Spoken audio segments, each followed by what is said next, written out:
morning, good afternoon, good evening. It's Chikafuji Lisa.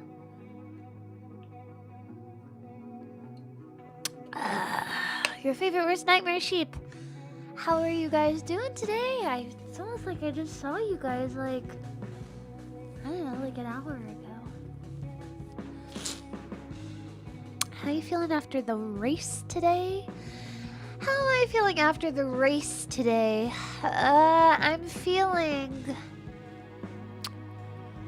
I took a crash out nap, that's for sure. I took a crash out nap. And then I made some Old Bay kettle corn. And I feel pretty okay about losing. However,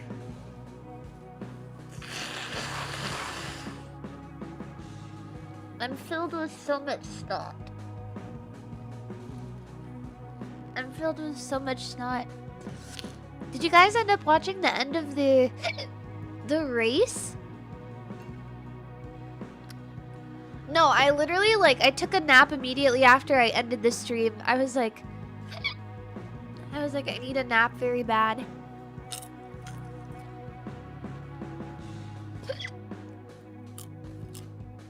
Yeah, did you guys end up watching the Roka? No way. I mean, she's really good at Mario Kart. Dr. Pepperburger is crazy. That's insane. Well, I hope you guys have had a good day so far. Actually, let me know. What did you guys end up doing today? What has been on your agenda today so far?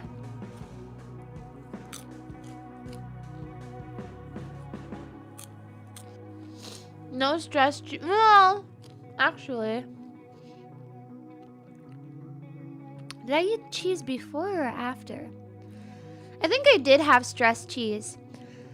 I had a tangerine and I had a mozzarella string cheese stick. And then I fell asleep. And now I'm eating kettle corn. Shin ramen? Oh, I love Shin ramen.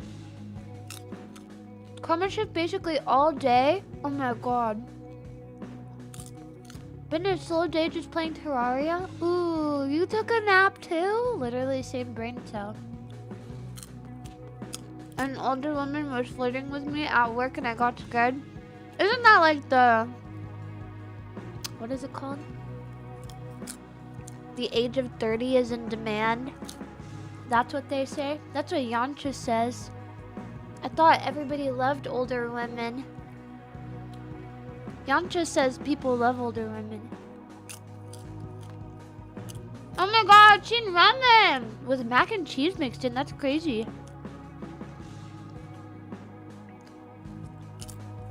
I'm on vacation for 2 weeks, so I've been relaxing and did some bouldering today.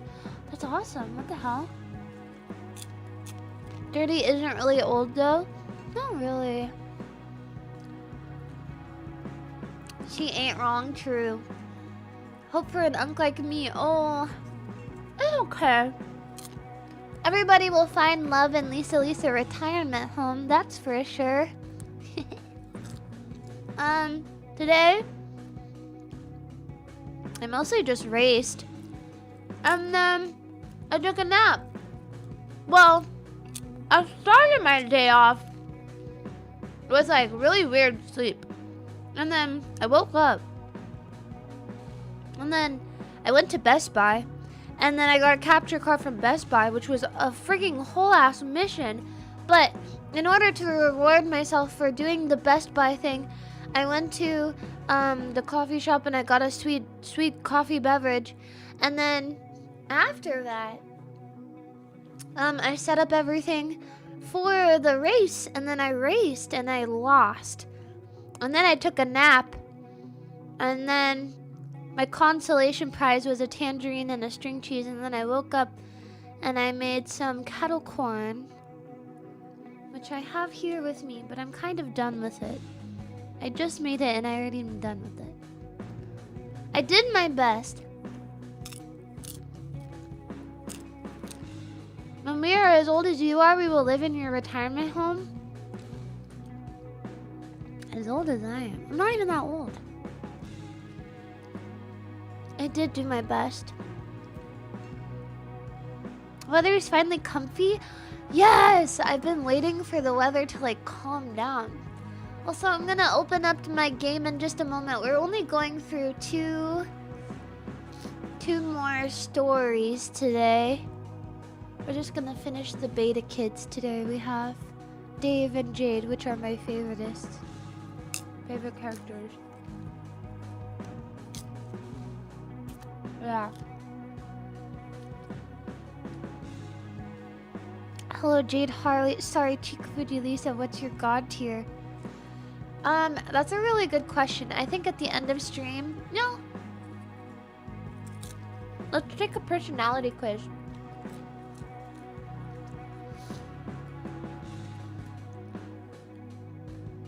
Homestuck.net class spec quiz. Okay, thank you, Homestuck.net. Let's take a test before we start on my last two beta kids. Window capture. Hold on. Window capture. Nice. God, I remember I used to have a Homestuck Minecraft. What is it? Texture pack? Good lord. Okay. I don't know if you guys can see good, but let's see. If you've ever wondered what your suburb title would be, you've come to the right place. All classes and aspects in this test are canon.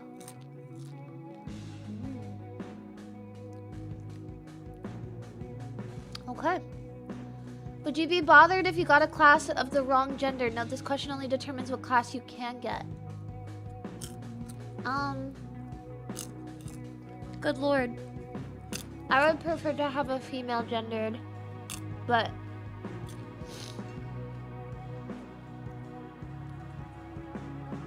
I would rather have a female gendered one. Where do you spend most time online doing Homestuck related stuff? Twitter, Tumblr, or DeviantArt. Homestuck Discord. r/Homestuck, home of the walls of text. That's crazy. Archive of our own. You're not really active anywhere. You don't really use any of those, just smaller communities. Why would somebody waste their time obsessing over a webcomic nerd? Tumblr. What, in your opinion, is the greatest way to contribute to a fandom?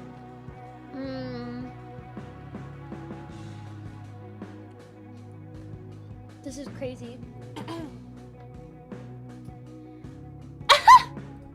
Do your hellaciously sweet image minips. Who uses that? Okay, through making things that aren't 2D visual, fan music, fanfic, Homestuck website, application, cosplay, or something else that isn't specifically fan art. I mean, that is slightly true. The community activities? No. More of a lurker.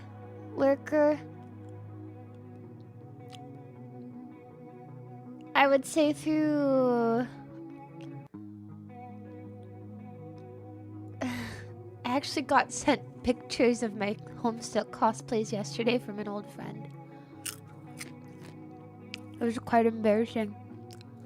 But cosplay for sure. If you could have the below powers in real life, which would you go for? Good question, personality test, Mr. Personality Test.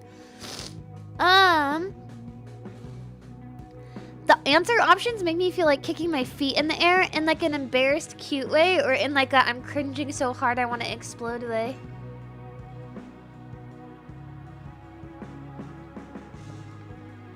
Also, tangerine and string cheese are like peak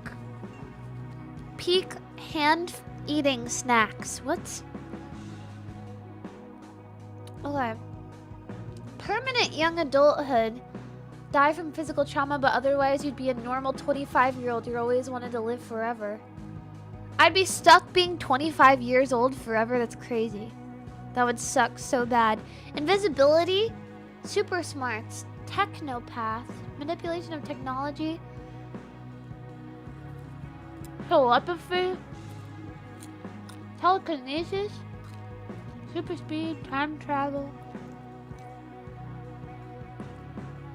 social awesomeness. That's crazy. Manipulate history from the shadows.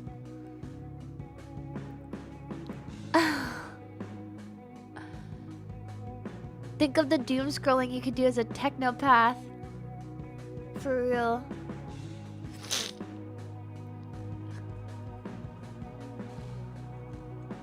Maybe.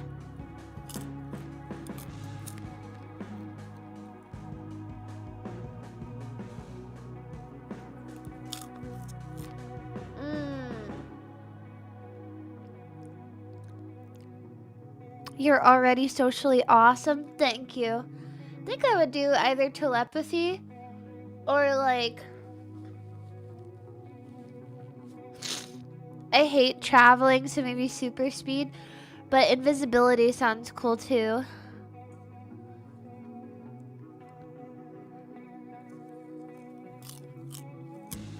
I don't know, that's a hard question.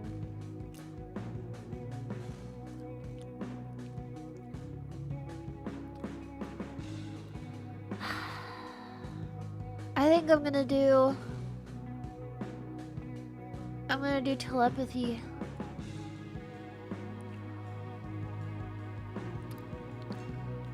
I think Jade's is time travel. No, time travel is Dave, I think.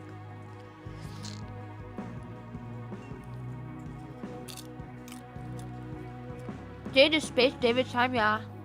Okay. You're bored of browsing the internet constantly and in a fit of inspiration decide to make a video game instead. Learning how to code and make art and compose? Hello? Compose? Girl, what?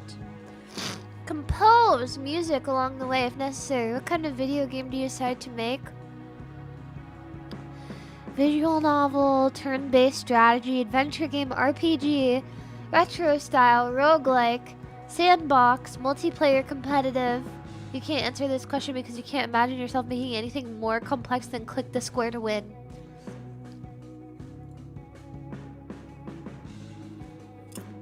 You can't answer this question because you can't imagine yourself making anything more complex.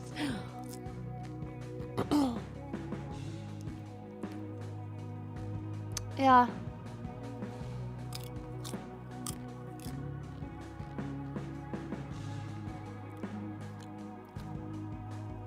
Our sheep can't code in Python. I can't. You're taking a break from your game and browsing the strange parts of the internet when you come across a link labeled Suburb Beta. You're curious and sleep deprived enough to download the file without thinking too much about the potential consequences, and when you start it up, it turns out to be a working version of Suburb. Do you play it? Definitely. There's nothing would be cooler than fighting monsters and becoming a legendary hero.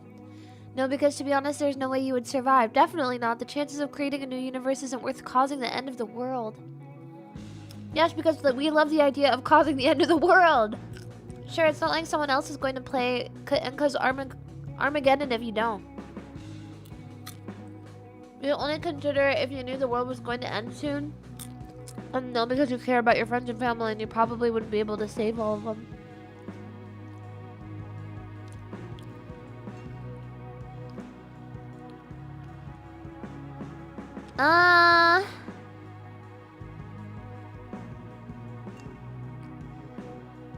Nami! Thank you so much for the raid! Hello everyone, welcome in. I'm gonna say, sure, it's not like someone else isn't going to play it anyway and cause Armageddon if you don't. Hi raiders, my name is Chikafuji Lisa, your favorite worst nightmare sheep. Hello. Hello Nami raiders. I am doing a Homestuck personality test right now before we get into Pesterquest. If you're new here, I'm cringe and I am free. I am the slayer of the purple psychic ice fire dragon, and I do music content on YouTube and Twitch. stream my song Sound Asleep on YouTube because it's awesome. Alright. Thank you again for the raid. I appreciate it. Alright.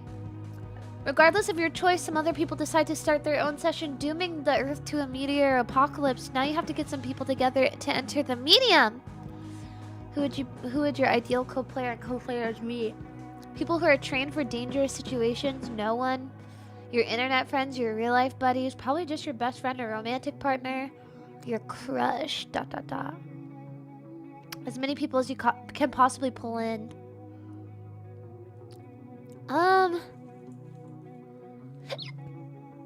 Probably.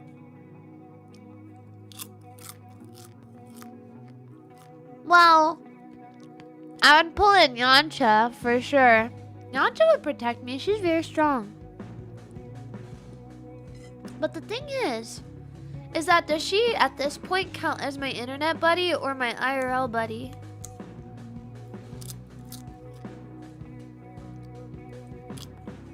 It's crazy. Remember when your parents told you not to talk to strangers on the internet? And then you talk to them for a long time and they end up just being your roommate? That's crazy.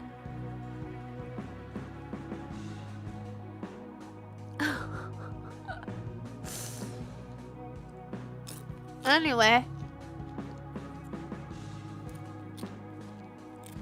Your parents never told you to not talk to strangers? What the fuck? I'll say my internet friends. That technically counts because I can pull every VTuber and VTuber fan into Suburb. And I could be like, hey guys, let's just like, instead of like collabing on a stream, let's just like collab to not die. You know? You need to prototype and you're running out of time. She's drafting us. I am drafting you. You need to prototype and you're running out of time. What do you throw into the kernel sprite? Your dead pet, the remains of a loved one. Yourself. Now what should you pick for the second prototype? A video game. Your favorite book, TV show, or animated related merch. Always wanted to meet my favorite character in person. A tissue. The most deadly, powerful looking thing around. Nothing. Nothing. Enya would pick this one.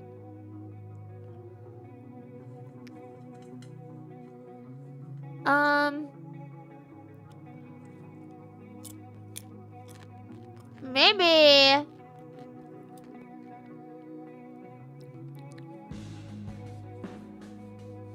Last option is definitely an Enya option, I agree.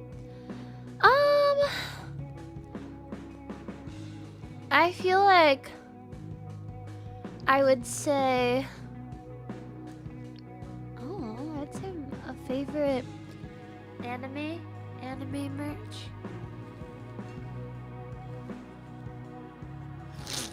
Myself would be crazy though. Ooh, or video game. What about Drakengard? Oh my god, I could totally do a Drakengard pack. That's crazy. Yeah, video game. Right before you enter, you start thinking about where you're going to end up. What do you hope your land is like? A water world full of rocky islands and buried treasure. Somewhere natural and quiet, free of cities and ruins. Only a few small NPC villages. Covered in active cities. World of ruins begging to be explored.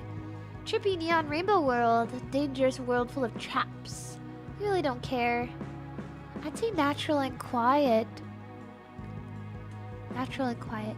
Congratulations, you're in. What are you gonna do now once you've grabbed a weapon?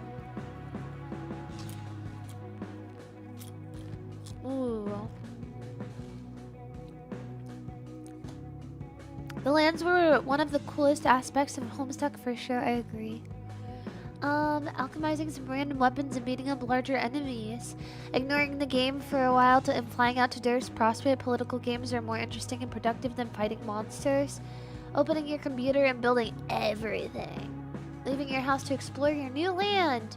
Grabbing your favorite game and TV show and alchemizing as much cool stuff from them as possible. Setting up your house defenses and alchemizing practical stuff. Experimenting with alchemizing to see if you can figure out how to game the punch card alchemy. I'd probably say...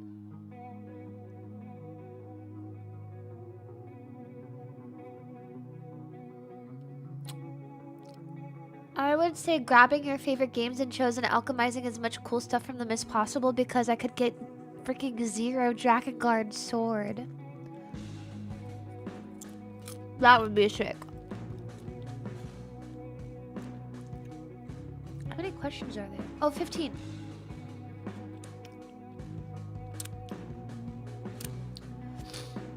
Okay.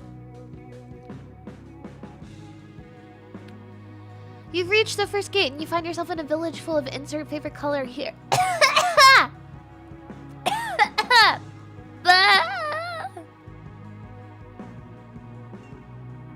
I choked on popcorn. Favorite color here. Insert favorite amphibioreptile. Oh, like a green blue-tongued skink. Lizard bubbin. You realize that these are your planet's consorts. What do you do with them? Become their emperor, god king, god queen. Leave them alone. Try befriending some of the locals. Get straight to business and see if they have any awesome items. Talk to them while learning more about your land. Start recruiting them as members of your secret council and travel together. Start killing those bastards before they kill you back. Befriend some of the locals! I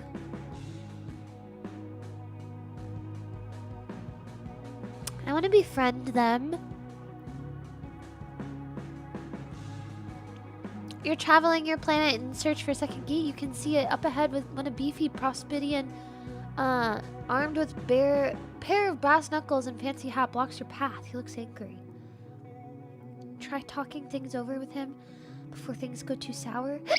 You could take this guy, back away and find another route, run past him. Bribe him, summon your sprite, and tell him to act as a diversion.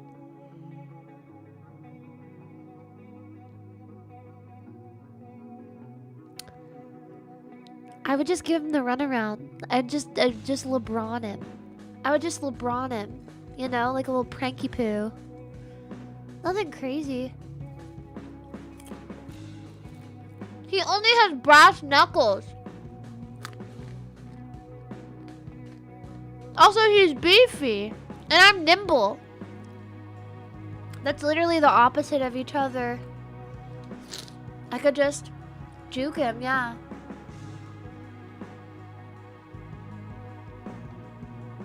Okay. You and your team both have different plots for how to deal with the Dursian royalty. Oh yeah, I forgot. That's from Durs. Your teammate is convinced that their plan is absolutely perfect while you think it's horrible and stands at least 90% chance of... Oh my god, gambling. When I see 90%, I think of Uma's. In one of your deaths, you told your teammate why their plan is flawed, but they just try to change the subject and talk about why they don't like your plan.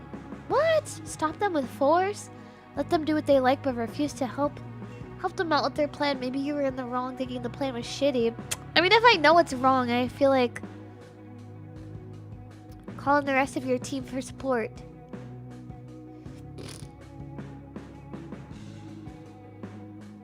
Call in the rest of your team for support.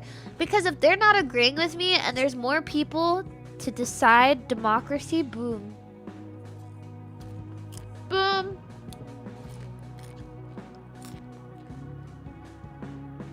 Darcy and the friend Durst? No! Though that does sound what it sounds like that. While doing some late game grinding, you stop and rest in the cave. Despite a normal exterior, you discover an interior akin to a Victorian-era home. Seated at a desk in front of you is a white horse with no facial features and green bow tie. The horse emits a series of telepathic neighs and whinnies, which you immediately understand as a proposition. The horse will grant you incredible powers, among them super strength, super speed, regeneration, and glowy skin. On the condition... Edward Cullen. That's crazy. If you accept your teammates' sprites will all instantly die. As you comprehend the gravity of the situation, it laughs a very evil, horsey laugh. At least you think it was evil. What would an evil horse laugh even sound like? And more importantly, did you make the deal with the equine devil? Yep. No, because you don't actually trust that bad horse. No, because no one has the right to make that kind of decision about other living beings. Yes, because you're pretty sure you'll benefit your team more with superpowers. No, because those powers don't really seem worth it. Yes, because making a deal with the devil for super demonic powers is pretty awesome. You can't decide and leave the glowy pony deciding to tell your teammates. I would say I don't have the right to make the decision about their sprites. Or I play it safe and tell them about it. Tell the teammates about it. However, what if I tell my teammates about it and they throw me under the bus and they go to the horse and they're like, actually, I want the powers for myself. And then they get the powers granted and then all of our sprites die. Okay, I'm not telling my friends about this. I'm not telling my friends about this. I'm in fact just saying no. I would not. You're now much higher level with only preparation and training left. A little bit. You face your denizen, but before you know it, an incredibly contrived situation unfolds before you. Your favorite Homestuck kid / troll bursts through their intercession portal, badly wounded, making a last stand against furious horror terrors pouring through after them. At the same time, you see your co-player's house off in the distance being assaulted. Uh-oh.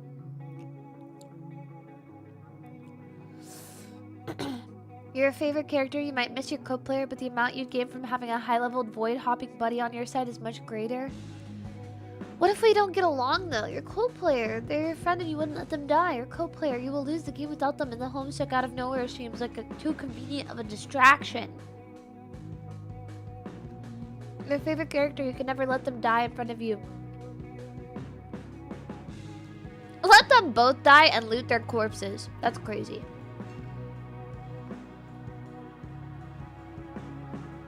I'm gonna say your co-player.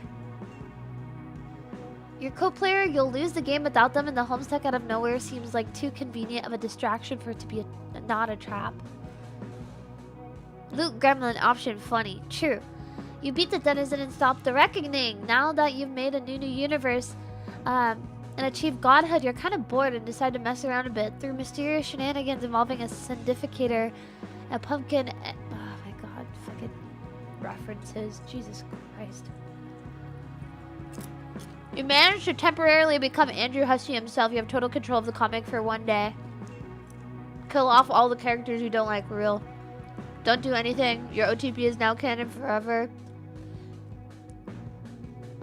Ignore Homestuck and create the greatest masterpiece. Street Bro and Hella Jeff the musical. Musical. Why did they say musical? Ignore Homestuck. Write some pester logs between some characters that didn't get enough development. Plot time. Make the most gorgeous eye candy flash you can possibly can in 24 hours. Declare Homestuck officially over forever.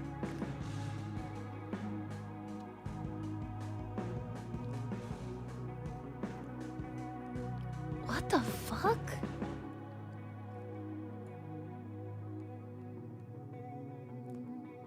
I'm gonna say declare Homestuck officially over forever. Self of life!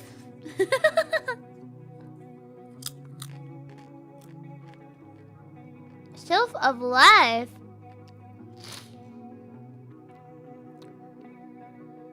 Very cool!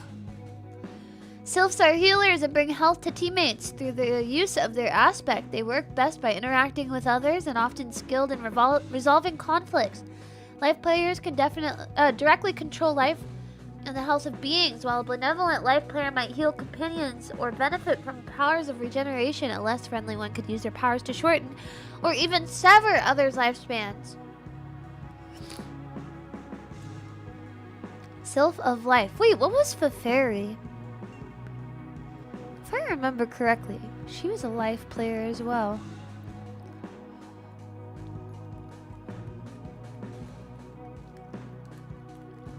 Ooh.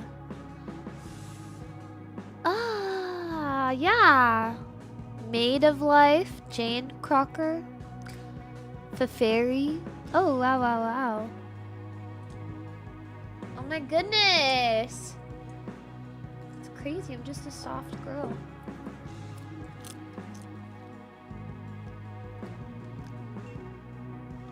Yep. Yep. Yep. Yep. So that means I'm a sylph. Oh, cute. Love that for me. Alright, let's get into Pesterquest. Kind of tracks, not gonna lie.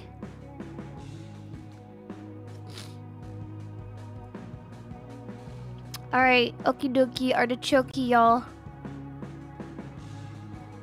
Bard of Doom is crazy. Would you use your life powers to sever out lives if we continue to call you Chuny? I don't know.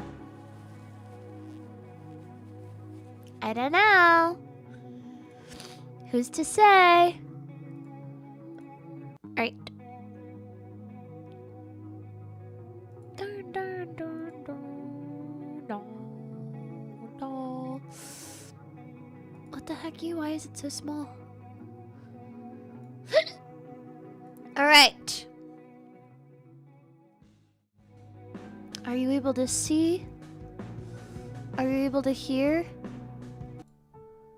might be a bit quiet.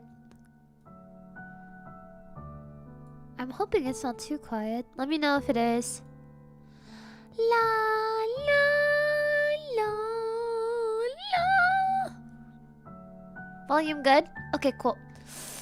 Alright, so we finished last time. We finished John and Rose. Professor Valdo, thank you for the soup chat! My absence may be out of order, but I never give up on Chikafuji. With these gifts for her happiness, may her career reach a true legacy. Thank you. Thank you, sweet kindness, sweet pea. Thank you, thank you, thank you. Is Pesterquest canon to the lore? I see where it could be, but I don't think it's necessarily canon. I feel like I know what character we kind of play as, though. That's crazy. This is an insane.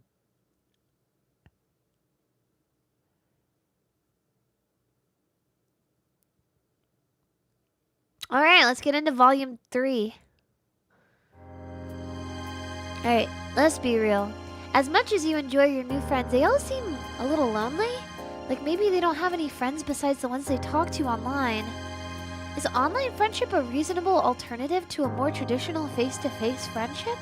Are relationships and dare you say families that you choose not just as important, if not more so than you are able to touch and feel? Damn, maybe being a little too real. You decide not to think about it too hard. But if you're being honest with yourself, maybe you aren't terribly interested in the greater context of found family and interpersonal relationships in the instant message era. You've got a fever, and the only cure for this disease called friendship is to mildly inconvenience a few teenagers. That's crazy. As much of a delight as it's been to make a young boy face his existential future, rob a woman of her booze stash, and then self-reflect about the value of contextual relationships, it's all felt a little heavy-handed. It's canon if you think alternate timelines are canon, true. The only alternate timeline I don't think is canon is Drakengard 2 because it sucks bobo. Bobo sucking game. What you need is an emotional palate cleanser. There are 2 kids left on this tour de force.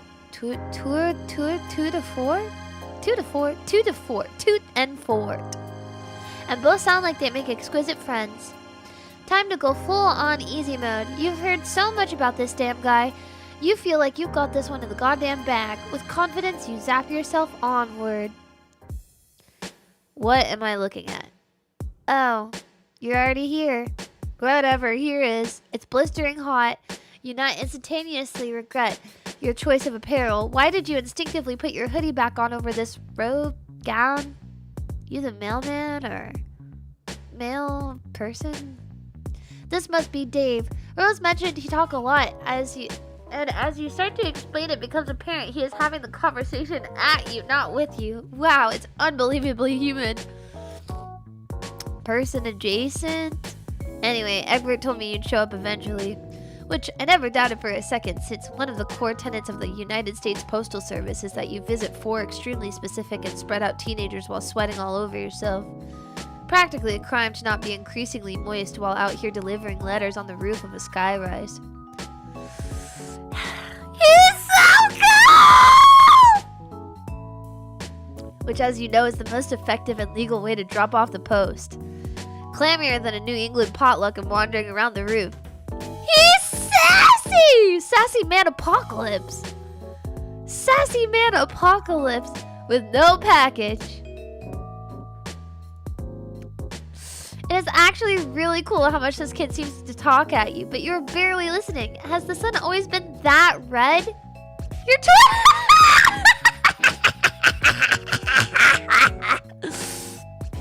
Has the sky always been that wavy? Are you alright? You're hardly alright. You talk about the color of your soggy mess of a hoodie. This is an overwhelming, oppressive heat. An almost impenetrable air fills your lungs as you try to take a series of shallower and shallower breaths. The world fades to white. Hey, Lisa, sorry I'm late. It's okay.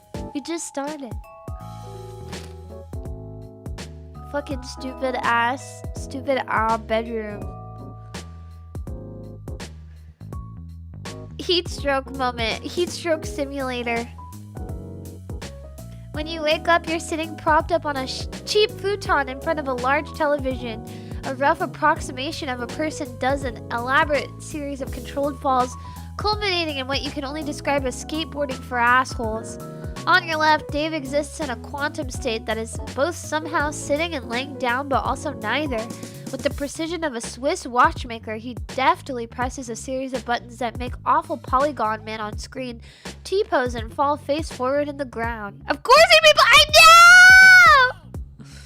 He's so me for real, for real. Seconds later, his skateboard flops helplessly next to him. He doesn't look away from the screen as he speaks. So, I guess you lived. It's not that I'm invested, but John might be sad. Classic John. You try to emulate his incredibly casual body language as you slide your body down the futon. Your legs already barely reach the ground. Haha, yeah, that guy's a dork, but I taught him everything he knows. You ask him if he taught him how to be a dork. Fuck, that's crazy. You affect a completely uninterested face as though the sickness of your 3rd-degree burn is not the single most exciting moment of your life. God damn. Owned in my own home. Owned within an inch of my life. I'm on the edge, reaching out a hand of friendship, and this chucklehead long live the kings me. Thousands of gazelles trample my useless body as Jonathan Taylor Thomas's persona watches. Ah! He's a fucking freak. Who will raise Simba now? Who's going to teach him about combat? Philosophy. Life. By the way, I put your nasty sweatshirt in the shower. Girl, what? He really does he just says shit and stuff. He says shit and things.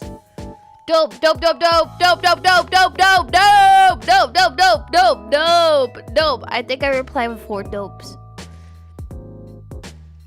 He's still the GOAT a decade later, I know.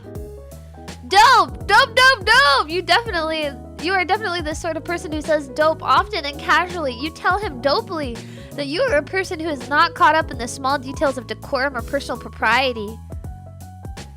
In fact, it doesn't bother you at all that he took your only worldly possession and tossed it in a shower while you were unconscious. What's some light corpse looting among bros? Haha, Okay, while it dries, you can wear one of my bro shirts. He usually has a fresh stash in here. Dope, tight, sick. Nothing weird about hiding some shirts in the living room. Just gonna have a look-see. Holy shit, there are a lot of puppets in here. Yeah, dude, puppets own. Enough said. My bro's got the market cornered on puppet-based endeavors. Backed up against the wall like a feral beast, hissing for more plush-oriented content. Little guy's probably just scared. Just wants to protect its nest and mouth-to-mouth feed its babies only... What the fuck?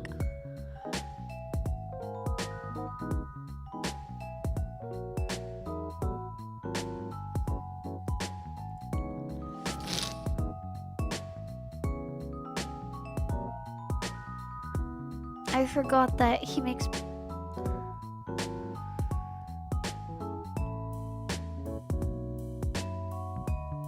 I forgot that he makes fucking...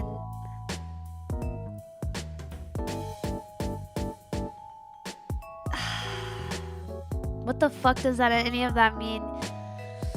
You look back at Dave, but he's on his phone. God damn, that is so cool, actually.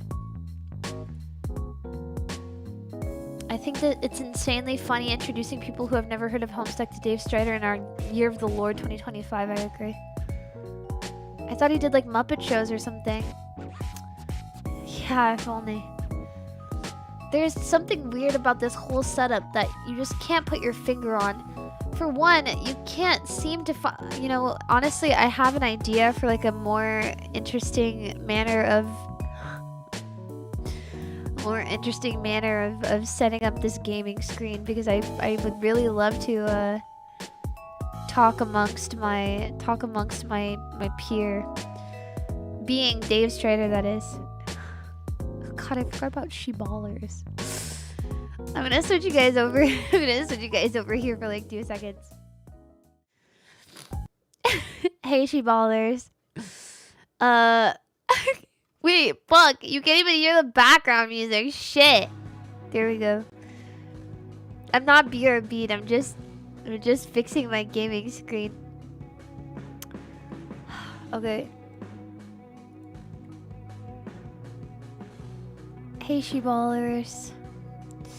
Okay, I'm setting up something really stupid because I feel like it might be kind of funny.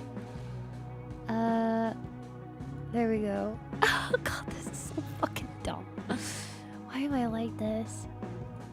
Yup, yup, yup, yup, yup. Oops. Okay. Okay, this should be good. Let's see.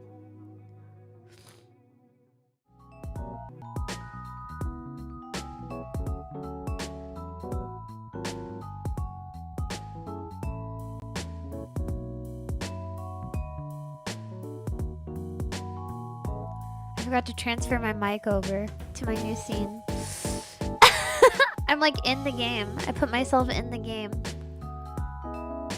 Hey. Hey. Hey. I'm in the VN now. So we all are in the VN now, actually. If an alert comes up, it'll come up directly next to my fucking forehead, which means that we're in the game.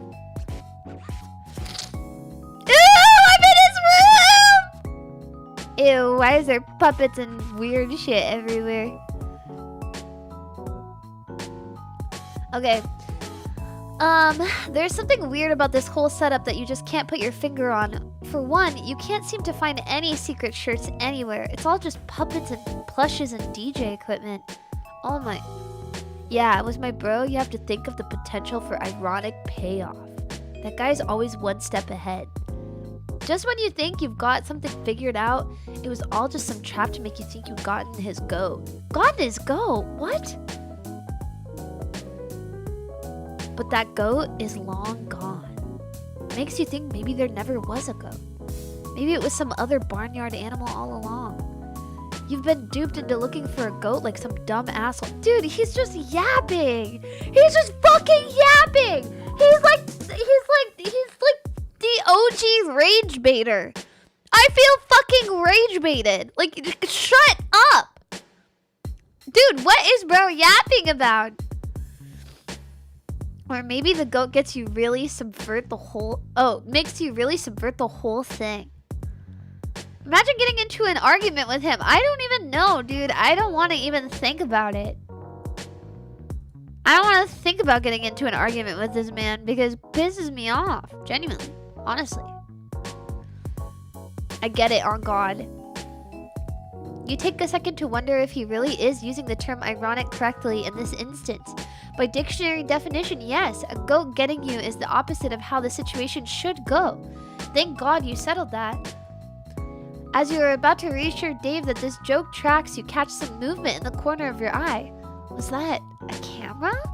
It couldn't have possibly been a camera. Oh, no, there it is again. There's a camera coming out of the ice dispenser.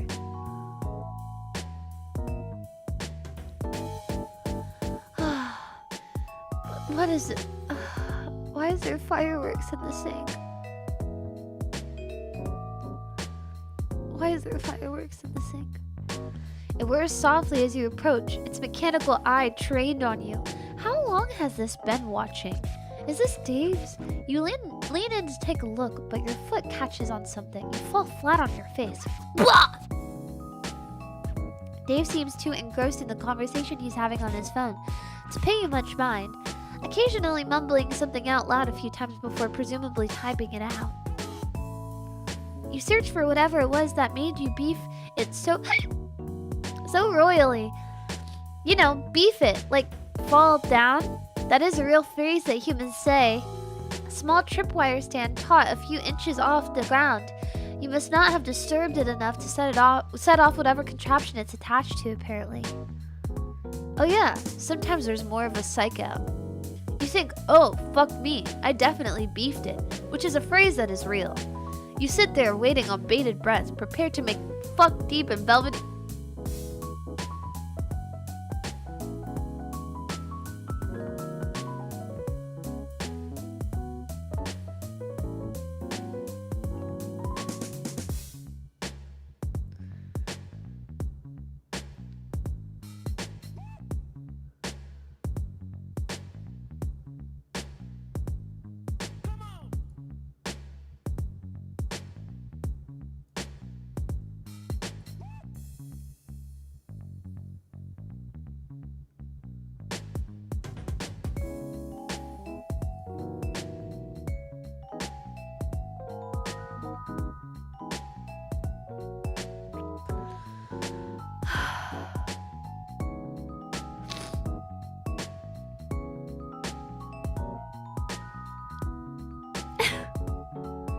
You wake up in a cold sweat for weeks, yearning for a release that will never find you, and it hits you.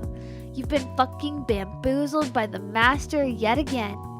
There's no elaborate booby trap, no Rube Goldberg device set to enact a series of complicated shenanigans, ultimately resulting in being buried alive by a Kermit the Frog plush...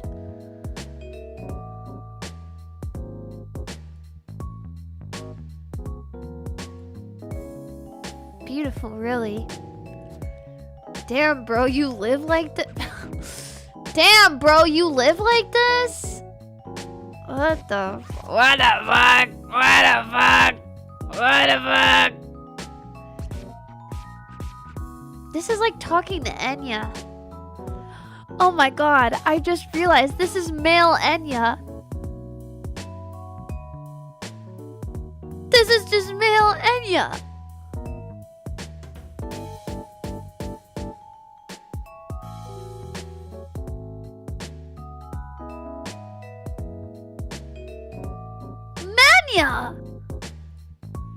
I mean, yeah. You agree.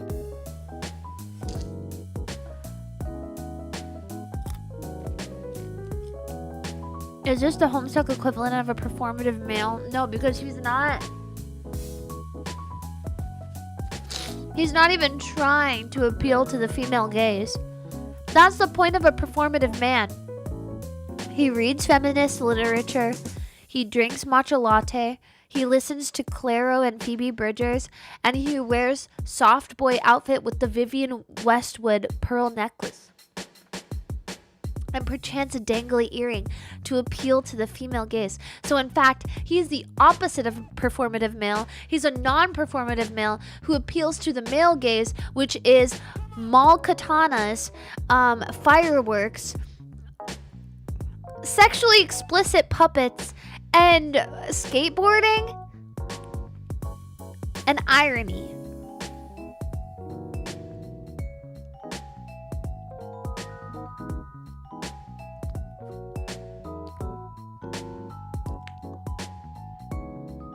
A lot of irony.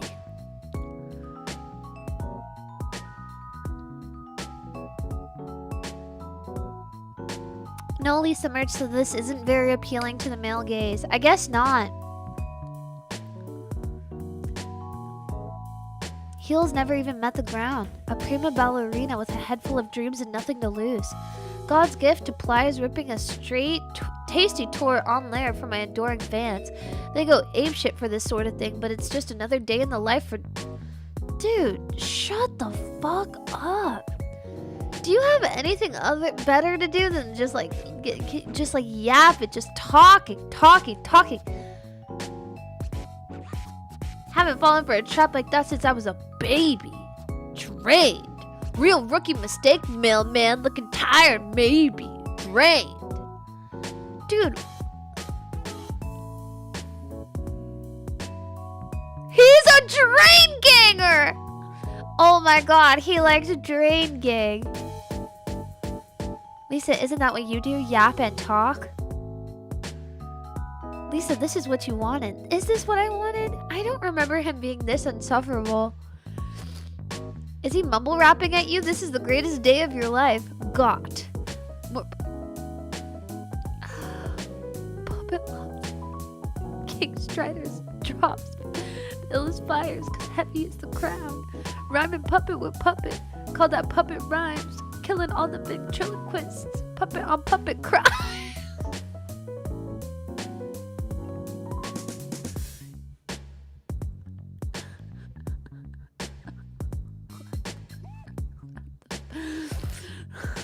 I feel like I'm going fucking insane. I feel like I'm going insane. Got more plush ass than a puppet and lost and found. King Strider drops the illest fires cause heavy is the crown. Rhyming puppet with puppet. Call that puppet rhymes. Killing all ventriloquists. Yeah, puppet crimes. I'm gonna go.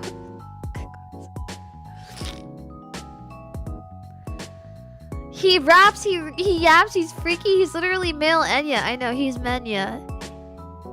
Just remember, you wanted this. You could have been playing anything else. I wanted this.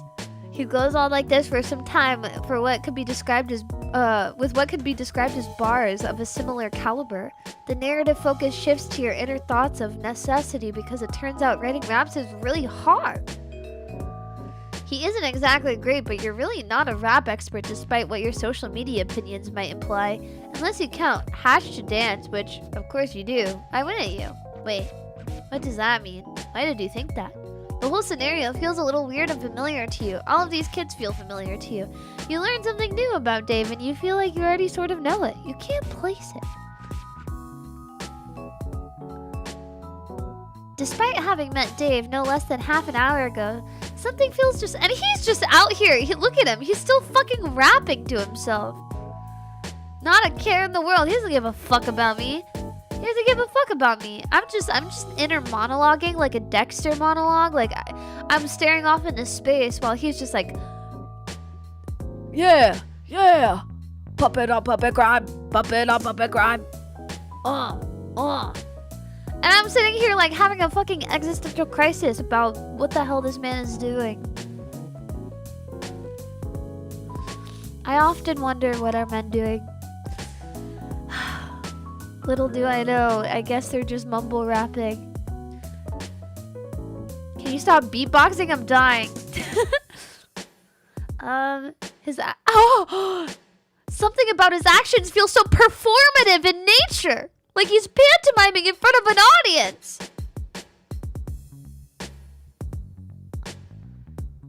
Was I wrong? Was I wrong? As Dave continues to rap, you remember that you are in front of an audience. You cast a glance over to the camera, but also to the hundreds of stuffed little creatures staring at you with their lifeless eyes. Amidst your revelation, we check back in on Dave because I'm getting paid to write this, so I should probably make with the fucking jokes already. Master of my tool, yeah, I'm the ace. Hardware, got more nice.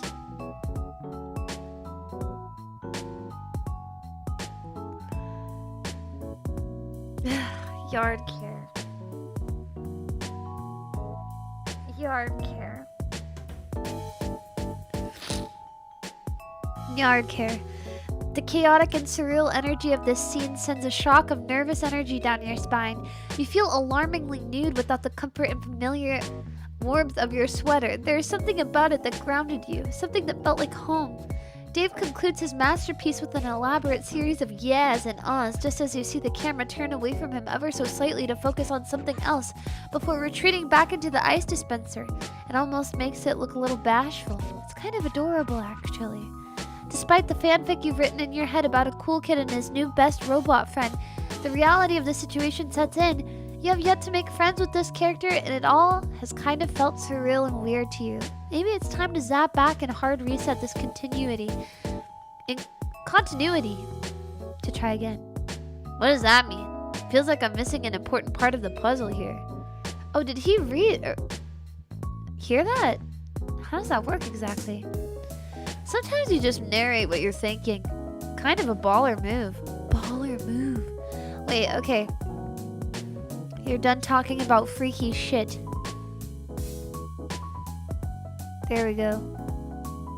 Hey, bud. It looks like we're taking a prom photo. He doesn't look very happy to be around me, though. That kind of fucking sucks. Why has nobody called you out on this before? You put your hand on the counter and stabilize yourself, and your fingers brush against something clandestinely polo. Just barely poking out from beneath the pile of discount plush nobodies in a neatly retailed folded oh, so I can save here. Did I?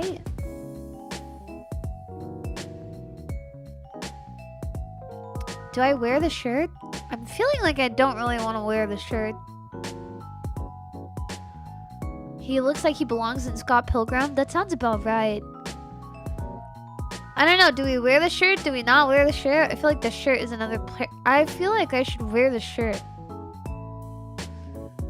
No, don't wear the shirt. It might be another prank.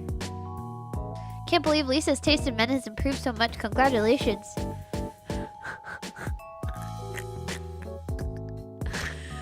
What does that mean?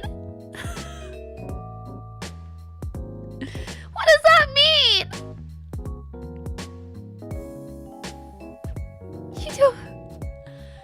What does that mean? Oh fuck, I accidentally went full screen. Good lord, that scared the shit out of me. It means you've grown as a person.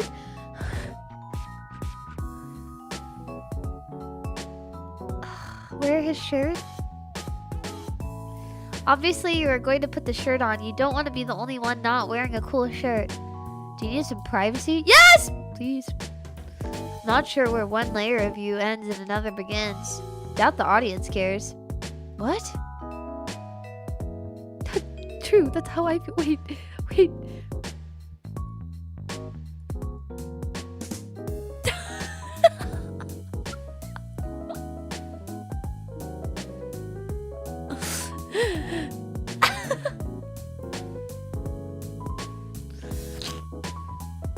Oh, you guess being on camera like this is kind of fucking whack, you say, so pointedly your sprite even shows up on a screen for a second. Yeah, that's right, went all out for this one. Oh. Oh.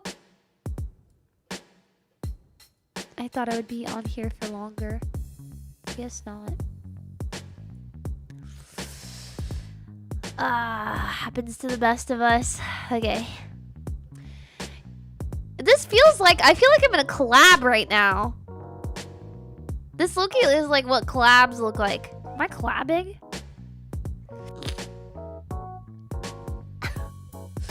You wonder if there was a place here that wasn't under constant surveillance. Like, how does this kid take a shit in peace? You know, everyone's thinking it. Dope line of questioning that I'm sure the public at large is eager to know the answer to, but my room isn't wired up, no. Better get you fired up, though. Menagerie is multiplying with my... Maybe not this second. Alright, damn. Oh my god, shut the fuck up! He just doesn't stop. He just doesn't stop. I'm tweaking out. She's collabing with a man called the Chroma Authorities. No! They'd kill me.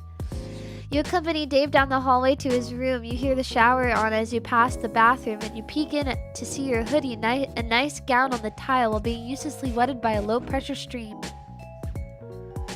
You're welcome, by the way. Dave motions you to go in first, giving you the privacy you need to change into an extremely starched polo t-shirt, or polo shirt, and nothing else. This collar will not go down. This is absolutely what someone in 2009 would think is fresh as hell. You look around the room for a bit. There are so many things in there. This would be a 13-year-old's wet... This feels like a bunch of things someone thinks they should like. Let the fan art reflect that you put on the shirt at this point. There isn't a mirror, but you can tell that this is someone's idea of there's... God, I can't fucking speak. So this is someone's out there's idea of a look. Oh my god, hey. The door opens and Dave is standing there, but not walking in. He leans up against the door frame, sipping a juice. Where'd he get juice? What the fuck? Hallway juice, my guy. Hallway juice. What? You don't keep foodstuff stashed around your house? What do you do when you get hungry? No, that's not it. You usually just keep it in the fridge or whatever. Too obvious. Someone help this useless clown. You assure Dave that you have met many clowns in your day, and only some of them were useless. Name one. I'm literally getting rage baited! I'm literally getting rage baited. Dude, imagine there's a matcha tea and all of the puppets are Labubus. Fuck! He is a performative male. You can't. Why did you say that? Clowns are awful. Everyone thinks this. Guess he's got you there. You know, despite the overwhelmingly plush decor of the rest of the house, there's a distinct lack of puppets in here. That's more my bros thing. Not that they aren't deliriously sick. Just a whole hospital ward full of the illest children you've ever seen. Each one more up to pup than the last. Up to pup? Yeah, pup. Like puppets. Gotta be honest, it doesn't really seem like his heart's in it. How do you mean? Well, it's just... he doesn't really seem to be all into puppets. Feels a little performative. He doesn't seem to be all into the boo-boos! It seems a little bit performative! Oh my god. Everybody's been drawing Labubu I was about to say Carpat. Carcat! I need somebody to fucking... I need somebody to draw a fucking performative male Dave Strider! Did Homestuck invent the performative male? I don't know. This is stressing me out. Well, I guess I got my own stuff I'm into. Like, if I were probably to rank it 1 to 10, I'd say puppets are probably a solid 7. You got this kid on the ropes, just one more push. In fact, you'd even go as far as to say the puppet thing sort of sucks. It's extremely weird. The cameras, the hiding things like an animal, it all seems a little, you know, whack. For a while, he just seems to look at you, almost as if he's sizing you up. There's a long stretch where Dave doesn't break...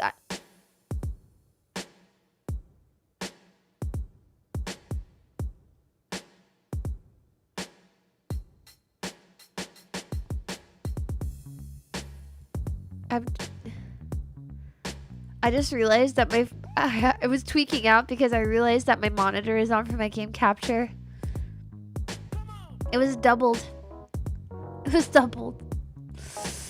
Good lord. Okay. What is it? There's a long stretch where Dave doesn't break eye contact with you as he finishes his cute little juice and crumples it up. He takes an ambitious shot at the trash can and misses by about 7.5 feet. Damn, I could have sworn I had game. You're throwing me off, mailman. Yes, that is correct. You are the faithful employee of the Postal Service. I mean, I definitely believe you, but let's say I didn't. Let's say I had a cool friend who, even though they're too cool to care about details like this, they were a little skeptical of the whole situation. Maybe they'd want some proof you were who you said you were, before they let you get any closer to their friends. Just throwing the hypothetical out there. What proof could he possibly need? Say the oath. What? The oath. The mail oath.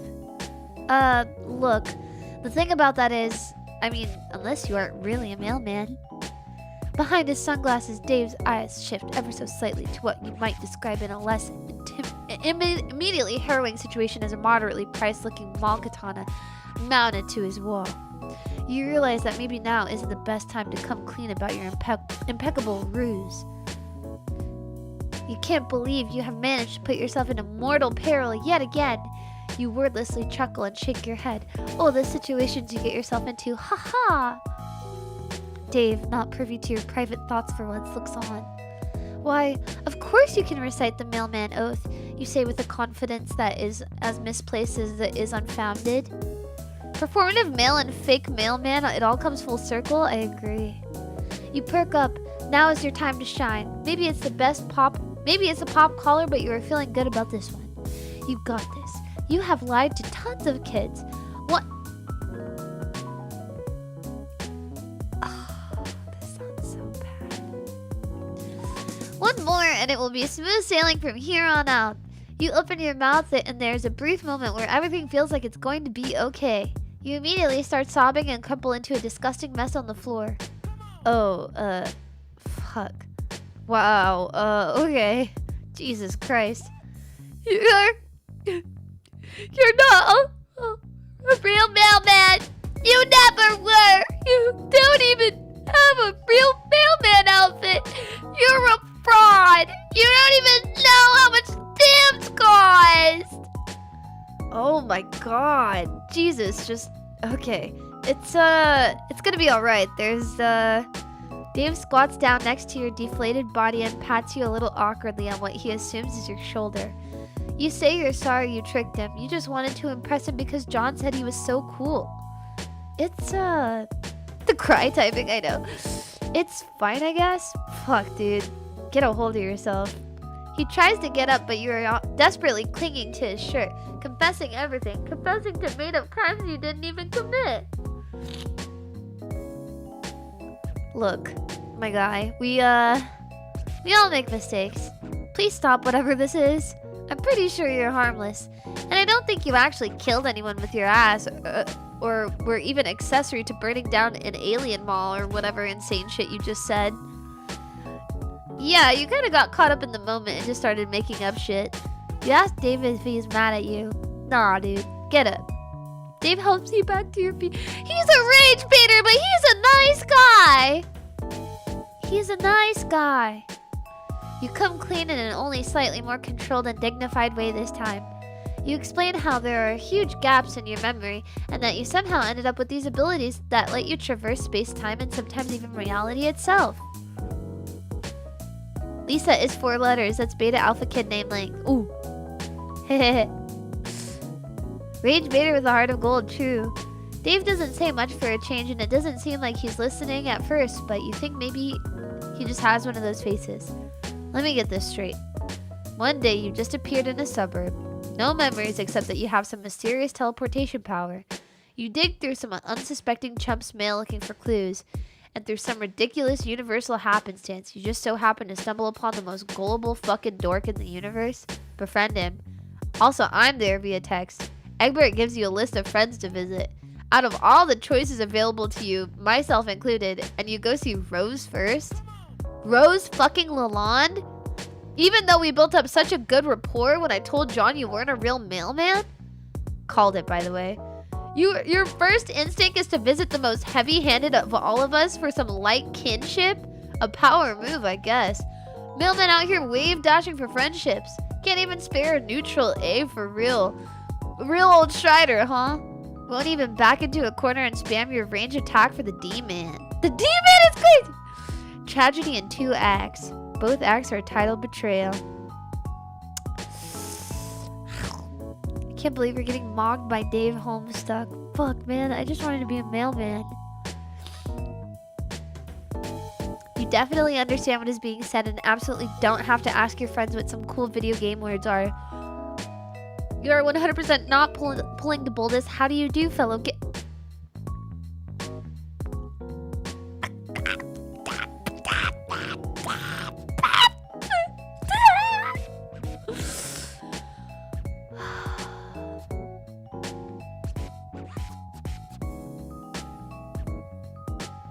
The world has ever seen.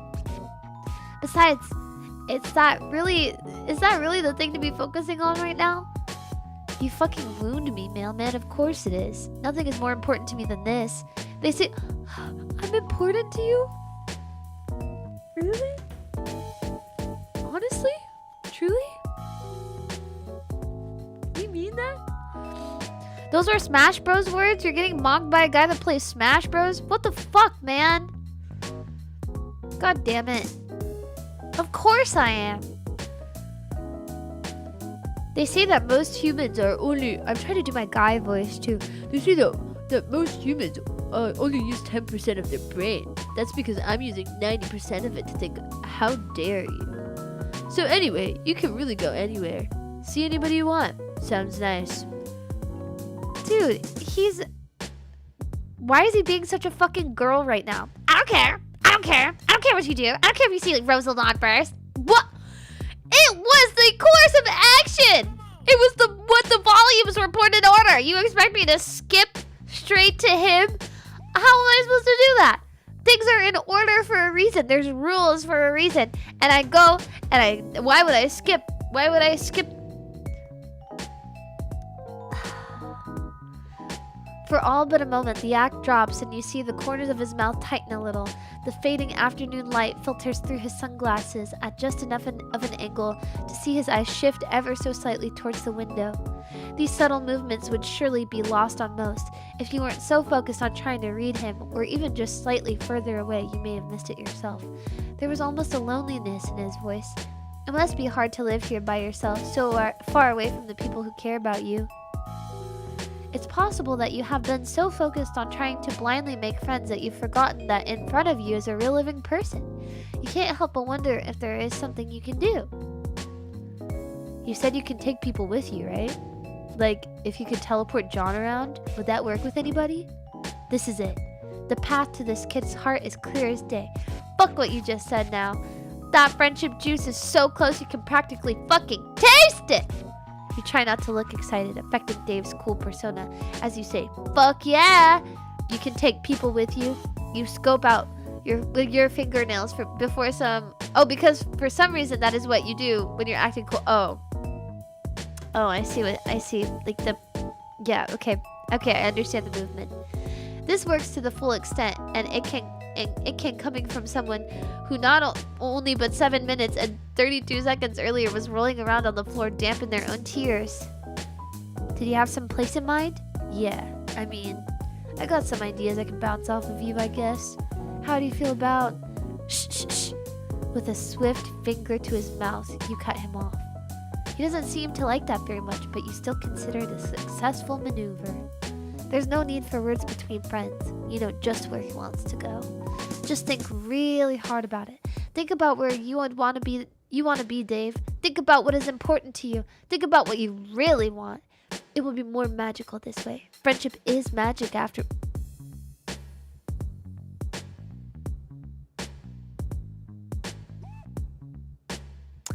Friendship is magic after all. You just made that up right now. Don't look it up. Damn. Guess that's true. He closes his eyes and you put a hand on his shoulder. This is it. Putting your trust in the magic of friendship, you focus this power externally as much as you are able. Flashes of distance but somehow familiar imagery course through you. The quiet stillness of the suburbs, the smell of the forest, the heat of an apartment rooftop, the ocean breeze. You extend it outward as much as you are able. This is his rodeo. You are merely the vehicle? What the fuck? Oh, fuck, yes.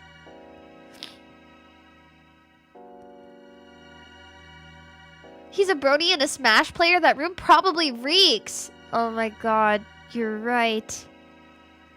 You're right. His room probably smells like freaking B.O. He probably reeks. Oh lord. The two of you stand near a sign that says, "Please wait to be seated." A very cheery hostess has a brief exchange with Dave and ushers the two of you to an open table. Oh, hell fucking yes. There it is. There is no mistaking it. About to get my motherfucking breadstick on. This is absolutely an Olive Garden!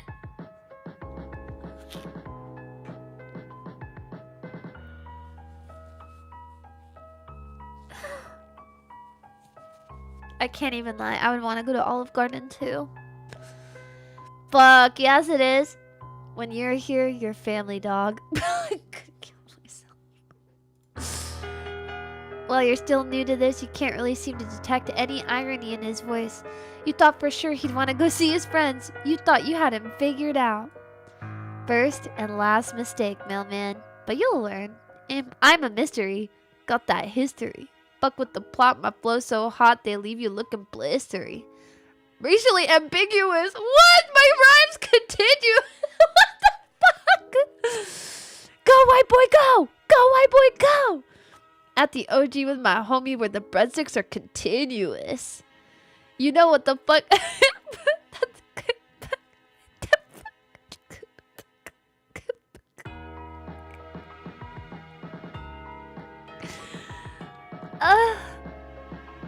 I'm gonna start using racially ambiguous.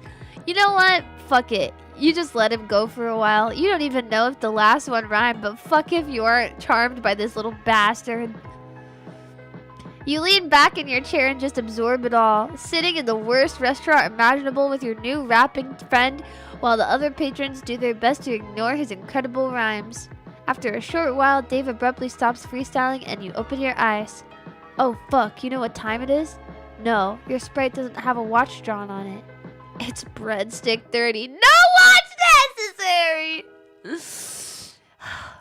Fuck me, I love breadsticks. That sounds like a Chikafuji Lisa tweet. Hold on, I need to screenshot that.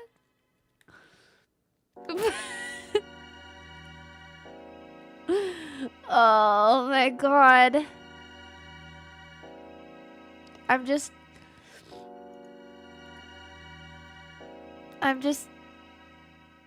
gonna post that and see if anybody says anything. Nobody's gonna say anything.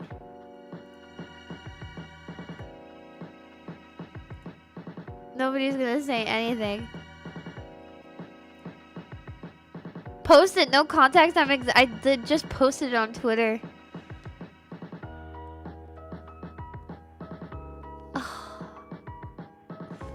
And never talk about it.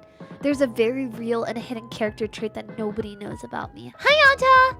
Well, that sounds like a very real and hidden character trait that nobody knew about him. And we are certainly not finding this out because of a series of seemingly unrelated events that possibly change the continuity of the universe, allowing these sorts of otherwise narratively unimportant traits to shine through. Wow, he's really going to town on those breadsticks. Maybe this is all friendship needs to be. Spending some quality FaceTime with solid bro and just absolutely decimating some bottomless breadsticks at a bad chain Italian. Yancha, when can we go to Olive Garden? Hey Pooker. Hey Pooker, can we go to Olive Garden and eat bottomless breadsticks? You know they have bottomless pasta too. This made me miss you dearly. This made me miss you dearly. I want breadsticks too. Thanks, Pookster. Maybe the real lesson here is the friendship doesn't have to be a grand gesture or a high adventure. Maybe the real friends... I understand you're having a moment, but I am absolutely going to eat your breadsticks if you don't stop talking about what friendship means to you. Haha, yeah, man. Whatever you want. Get that bread! Oh, I'm in the right position at the right... Get that bread, son! Get that bread, son. That was awesome. I got the good ending, like, first try. The tears of... I would have tears of joy. Brother can shove so much breadsticks. Real. Holy crap. Wait, I'm also crying. Look. I'm also crying. I want to see what the other endings look like. Load. There was the shower? What? The shower? Yeah, it smelled, so I tossed it in. You probably smell. Ran the hot water. You can thank me later. Won't somebody need that? You don't want to put anyone out. You've already taken up so much of their hospitality. Also, you don't think that's how you're supposed to wash clothes. Nah, my bro's out for a while. Happens sometimes. Probably puppet related. He avoids the laundry minefield by opting for the nuclear option, though you guess that makes sense. There are a lot of puppets around, which strikes you as extremely normal and reasonable and not even a little whack. Yeah, puppets rule. End of story. Shit, close the book on that one. Time for Betty Bye, kid. What the fuck? I be saying Betty Bye Bye too. Little man better. Oh my god, I hate this motherfucker. I hate this guy. 2 L's always equal a W. True. Little man better get his 8 to 10 on snug as a bug in a fucking rug. Tuck the fuck up and tight as he could be on his way to Slumberland. I'm out here in I'm out here in Club Betty Bye Bye with DJ Blanky, yo. I'm getting absolutely sleep maxed. I'm out here at Club Betty Bye Bye. I'm out here sipping bottles of warm milk. Period. Nemo, who never fucking heard of him? Shit, hold on. He sits up to fish something out of his pocket. Ah, a phone. He gets a phone from his pocket. You're not sure what you were thinking. As a perfectly normal human being from 100% real and tangible Earth, you know what a cell phone is. What is that, a first gen? Yikes. He ignores your jab and you pretend not to be reading over his shoulder, though it probably could not be more obvious that you are. Hi, did you meet the mailman? My guy, we have gone over this time and time again. How do I put this in terms you can understand? Have you ever met a mailman in your life? Even in that shitty Cosner flick you love, the dude has a decency to at least wear the outfit. Haha, I knew you watched it. No, I never waste my precious time watching even a single one of those Z-list garbage you try to wreck me. I'm just stating cool facts. I just read an outline and browsed a few review sites to see what people were saying. I don't know, sounds like that probably took a lot more time and effort than just watching the movie itself. What I'm saying is that isn't a mailman. I don't even think this is a person. You have to thrust a person's stuff. Dude, he just like yaps and yaps and yaps and yaps and I'm like, what the fuck? Like, this probably has more words than the Bible. Actually, no, Higurashi has more words than the Bible. But, dude, do you see? It's like yap, yap, yap, yap, yap, yap, yap, yap, yap. John is into some abysmal films. I agree. At least Lalonde had a good sense of being skeptical of this absolute fucking tomfoolery. I don't want to say the bad word. Don't be a bitch. The mailman is cool. John, I cannot stress this enough. You wouldn't know cool if it bit you right in the booty. Can you imagine? No. The dopest person you've ever met chomping away, just really getting up in there, eyes cold and ear deep in it. God, I can't.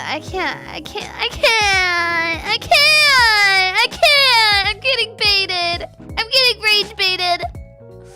This shit pisses me off. What the hell are you talking about? Try to keep up, Egbert. This one won't be on the quiz. He looks uncharacteristically startled as he glanced back in your direction to find you only a few inches away, adamantly reading his private conversations with a friend. Jesus Christ, you're like a cat. How? How much of that did you see? You definitely didn't see him having a playful, flirtatious chat with a longtime friend, if that's what he's asking you. Dave desperately tries to refocus on his game hijinks. He makes his Tony call.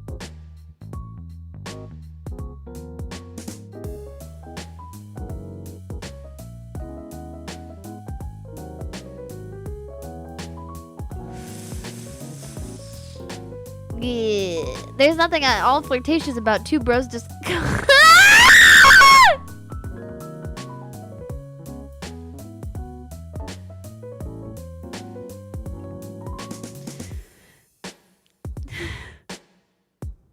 just beat straight as two arrows who are also straight. I mean, how would that even work?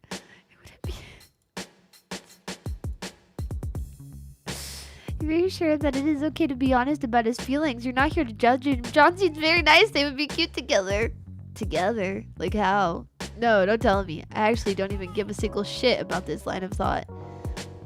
You might not have picked this up, but I'm definitely 100% not a homosexual. Pretty much crawling in...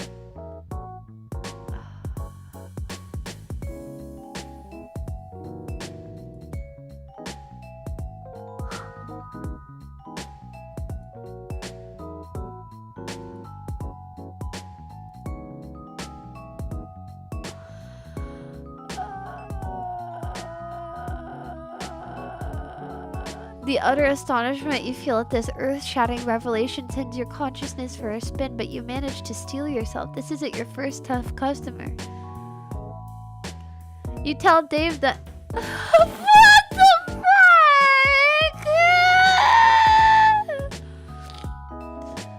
I can't... What the... Despite just learning they were real mere moments ago, you're confident. What the fuck, man? I can't do this. Can we? I need to crash out. I need to crash out. Oh, that's pretty dope, I guess. It's not. It's not like I've ever thought about it. I mean, for the ironic payoff, obviously. Can you imagine the look on his face? His best friend coming up with some dire news.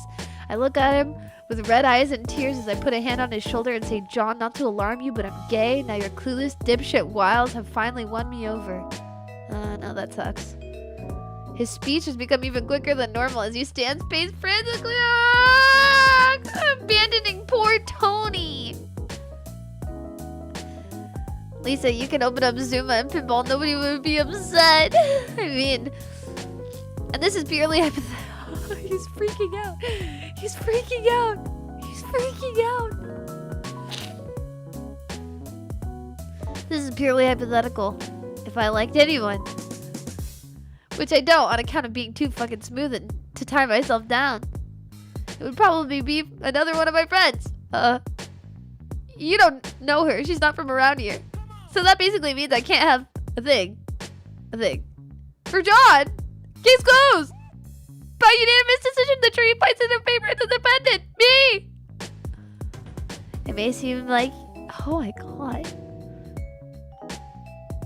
You actually rage baited him. You're gay! You're gay! You're gay! You're gay! You're gay! You're gay! Ooh! Get gay baited! Get fucking homo baited! You're gay! You're gay! You're gay! You're gay! You're gay! You're a homosexual! You like women and or men. You like both. You like men and women. And if you're a man, you like a man. And if you're a woman, you like a woman. You're gay. Shibuya made this man realize he had feelings for his homie. A real homosexual. Seems to you like he's got a lot to think about. Maybe this is a little heavy for a first meeting. You already feel emotionally exhausted. No fucking way we're in this for the long haul, partner. We are entrenched in this shit. You and me are fighting on the front lines of isn't he World War I. I'm inventing a new genre where it is like yaoi and yuri, but the girl and the guy like each other. I call it yaoi. Get straight baited. Get straight baited. Get straight baited. You're gay. You're gay. You're gay. You're gay. You're gay.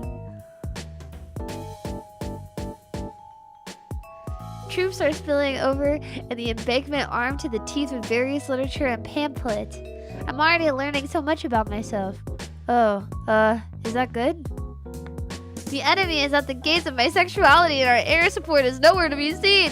If I don't make it, tell my wife or maybe husband I died like I lived. Completely baller in every conceivable way. The conversation train is not just gone off the rails, but is crashing headfirst into the nearest village. Just some unsuspecting hamlet fallen prey to this out-of-control ride. This is no longer a conversation you have any say in. You desperately look around the room for anything else to talk about. So, puppets, right?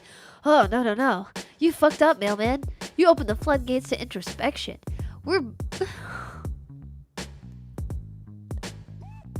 The discourse waters, and nobody to blame but yourself. He stops pacing till it contemplative. His voice lowers to a mumble. Is he still talking to you? Does he still want to talk about this or not? It's nearly impossible to tell. Now, okay, hear me out. Do I have to come up with a gay name now, or can I still be Dave? I'm thinking Gabe, but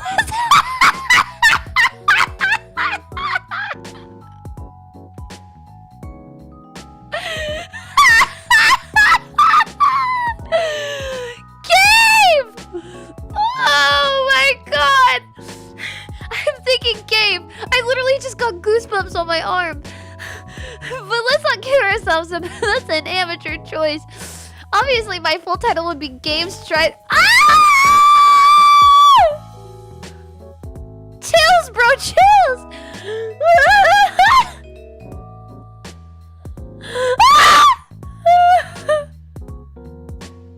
Okay, that's enough. There's gotta be a better way than this. You are so tired.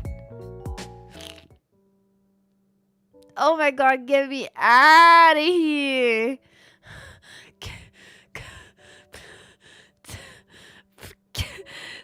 Get me out of here. That was insane. Okay, load. What was the other one that I did? Don't wear the shirt. Wait, did I wear the shirt or did I not wear the shirt? Crazy bad end for reals.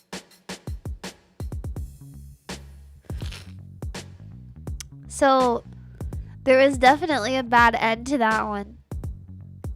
Wear last time? Okay, don't wear. Actually, you think you're fine as is. No reason to shake it up with yet another outfit. We'll have to eventually pay someone to draw.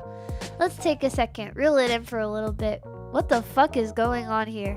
Isn't this, like, really messed up? No? What's messed up? Is this how you deny my hospitality like this? I offer you someone else's property that you have to find hidden among countless lifeless puppet corpses, and this is the thanks I get? Real cold, mailman. Damn, maybe I'll wear the shirt to protect me from this chill. Ah, enough, okay. Like, why isn't he in school? It's the middle of April. It's spring break, bro. Besides, I only subscribe to the School of Hard Knocks. Also, several YouTube channels and periodicals. What? So, pretty sweet deal over here, actually. You know, he isn't really like this. You know, he doesn't live like this. Oh, damn. Is that true? What am I like? Apparently, we got the foremost expert in Dave lore here. Bro ain't in the education system. PhD in Strider Dynamics. It's the first day of school and I'm here in class eager to learn. Got my pencil out, got my freshest fit on, got my dope new Trapper Keeper with the Lisa... I'm Lisa. With the Lisa Frank dolphins on it. Just wanna be part of somebody, yeah. They hold me tight and don't let go. Oh my god, look at them. They're smiling like assholes. The blue one, the pink one. So we know it's not. So we know it's not gay. Why is he so concerned about being gay? Why are you gay? Poor bastards don't know they're a cartoon. Saddest story I've ever heard. The little camera switches its focus from Dave back to you, gauging your reaction. Ignoring it, you assert that you aren't trying to say you know him, just that what? Okay, clearly you've struck some sort of nerve here, but nah, we're good. Tell me more about my situation. You really have been spending time with Rose, haven't you? Got me all figured out. Don't worry, if you gotta look at the Wikipedia article for abandonment issues or whatever, I can wait. Just... Dude, my bad. Fuck. Despite how flat his voice is coming out, his body language has made a telltale shift. He is standing leaned up against the back of the futon. His hands are in his pockets. It would almost seem like he was sulking if you weren't so convinced he wanted to kick your ass. Oh. What the? What? At the edge of your vision, you sense some movement. You didn't catch it exactly, but you're convinced it was there. You look over there and there's nothing to be seen. Perhaps another hidden camera? There's something unsettling about being watched this whole time. There it is again. Every now and then your eye catches the faintest presence of something moving just out of sight.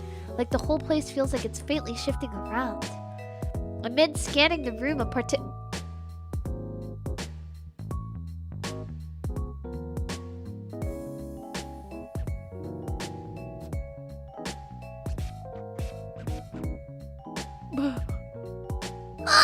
he's right behind me, isn't he, guys? Crazy.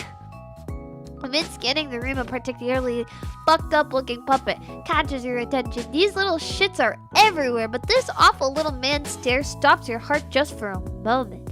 Its cold eyes pierce you. Its plastered smile judges you. You look at it briefly as possible, if for no other reason than to note how unsettling it is before looking back at Dave. Dave, you. What the fuck? What? Oh, that's just Cal. Cal's the realist. He certainly seems real to you. You could have sworn he just moved around on his own. Haha, yeah, man. He does that. Don't think about it too hard. See, this is what you mean. It's not that deep. Look, I know you got some hero complex or something. Gonna swoop in and save these kids from themselves? Well, bad news, kid. That's not what this is. And heroes aren't real. John, I understand. But fooling Rose too? The insane tricks this guy must have pulled. Dave has shifted his weight forward while his voice has not risen above a low mumble. This is enough to know that maybe you should back off. This friendship thing is tougher than you thought. You're still on about that, huh? Look, I'm no expert on friendship, minus the fact that I absolutely am. But if you ever think that maybe coming into someone's home and fucking with their day-to-day life is a little rude, just a hypothetical. As per normal, I'm stone cold unbothered by this turn of events. A stoic bastion in the... You're sorry, but did he just say stoic? Oh, he said just a stoic bastion in the... What? Yeah. Stoic, like unmoved. Does he mean stoic? I mean, I guess. Oh, peas. You've done it now. You were just trying to embarrass him. Oh, jeez. You try to comfort him by saying that it's okay. If he's never heard anybody say the word before, maybe he's only seen it in text. He frowns and goes quiet. This does not seem to be helping.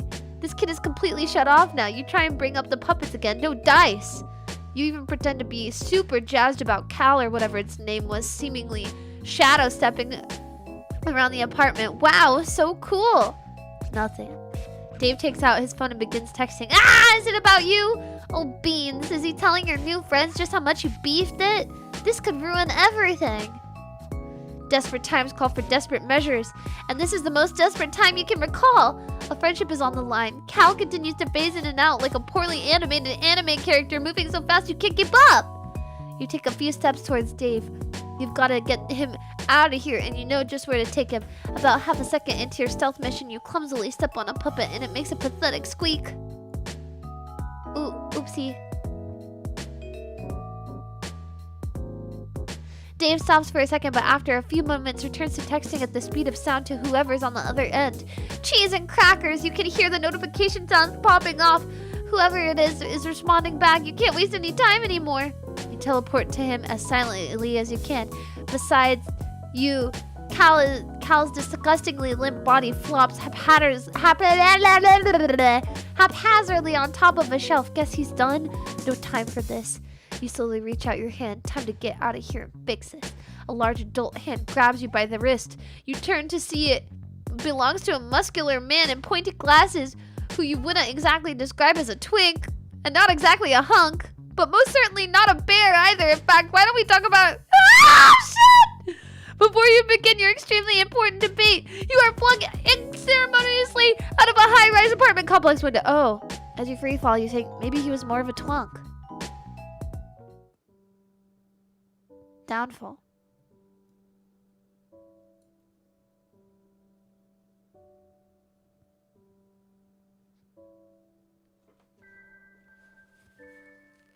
This is... I mean...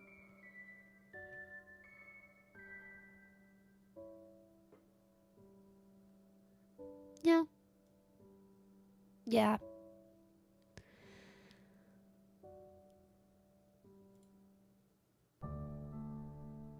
Well, that was Dave's arc. Thinking emoji. We have Jade left for our beta kids. So, without further ado, my pretty girl, yay! Yippee! It's been days and your stomach still hasn't recovered from Olive Garden, but you can't spend forever moping around. There are friends to make, damn it. Well, just one left in this set. Her name is Jade Harley, and though all three of your new pals consider them good friends with her, they know strikingly little about her life. The most you have gleaned is that she lives on a mysterious island in the middle of a Pacific Ocean with her grandfather and some uncommon breed of dog. Their communication with her has been limited to internet messages and packages sent to a P.O. box in some podunk town called Homestuck. John said he would message her and see if she could provide an address, but you don't want to wait. Throwing yourself headlong into friendship has always worked for you. So you close your eyes, think islandy thoughts, and hope it works. But something strange happens as you channel your powers. A loud bark echoes somewhere in the distance, and nuclear green energy sparks in the air around you. You catch a split-second glimpse of a massive green sun, and then you hit the ground on your hands and knees. The whole event can't have taken more than a second or two. Back! Back! Back! Back! Back! Back! Cute doggy back. Bow, bow, bow. You blink and focus your vision. You are inside a room. The floor is smooth and white, and disrupting the monotony in front of you are a set of similarly white paws attached to a lysis. You mean animal. You slowly stagger up and look over at him. He is a very large and fluffy dog. His snout held up high, a long green tongue hangs from his mouth as he pants lightly. The air around him crackles with electricity, making the fur on his back stand up. Something about him feels so familiar to you, familiar twice over. His fuzzy and regal form reminds you of his warmth you once knew, but those neon sparkles fill your stomach with dread. At the very least, he seems friendly. He leans in and drags his rough tongue along your cheek, leaving it tingling. His tail wags swiftly back and forth and he keeps nosing at you. He seems fascinated. Aw. Back! Down, boy! Yes, my girl! No, she's pointing her gun at my head. Shoot me, please. Okay, it is this friendly demeanor of his that leaves you shocked when he moves aside, and you find yourself staring down at the barrel of a rifle. It is held aloft by a Sorry, guys. Sorry. Sorry. I love her. I want her to be my friend. Bespectacled young lady in a sensible skirt who really has no business pointing a big fucking gun at you. Okay, please don't panic and make any sudden movements.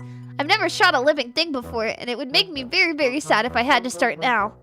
Oh, okay, so this is happening. Is this Jade? She doesn't sound like a Jade, based on what John told you. She looks more like a Gigi anyway, or maybe a Lynn. Right, the gun. Don't get sidetracked. You slowly raise your hands in surrender and try to put on your most inoffensive expression.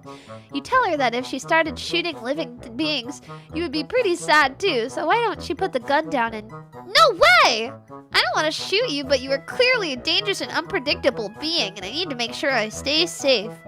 My grandpa taught me a lot about gun safety and trigger discipline in case anything bad ever happened to me. So I know that good trigger discipline means keeping your finger on the trigger at all times in case you need to blow something to bits. Oh, fuck. Now let me make things clear to you. I'm a very clever girl, and you won't be able to fool me as easily as you fooled others. It's very obvious to me what you've been doing, and I knew you would eventually show up if I waited long enough. Sure enough, John messaged me not too long ago to let me know that you wanted to visit, and so I prepared myself for your arrival. You've come to interfere with our lives, and now I want to know why. So you had better start talking, okay? Okay, you say. Trigger discipline, true. She's got one thing down. Okay, well, you say. What does she want to talk about? You're well versed on a variety of eclectic subjects, so you can go about basically anything. Wrestling, postmodern art, controversial opinions on traditional... Oh god. But you get the feeling that this is an interrogation, and you really have no idea what she's interrogating you over. That's a very likely story. I could put 2 and 2 together pretty easily, you know. You've never shown up in any of my dreams before, and now none of those dreams are coming to pass. Not to mention, I don't even see Prospect when I go to sleep anymore. And that can only mean that you have derailed the forces of fate. You destroyed John's copy of Suburban and somehow changed everything. Not only could John not begin the game, none of us could. And now none of the meteors hit like they were supposed to. It was like the universe changed its very fabric to bend to your evil whims. Whoa, evil? That's a little harsh. You'll cop to stupid, but evil is way too much. Don't play dumb with me. Who else can motivate you to stop us from fulfilling our destiny as heroes? Heroes? John and friends are very nice, but they don't exactly strike you as heroes. That's because you don't know them like I know them. You haven't seen the shrines on Prospect or heard stories from the Queen or seen them in the clouds growing into brave and wonderful people. And now I'm beginning to suspect that those things will never come to pass.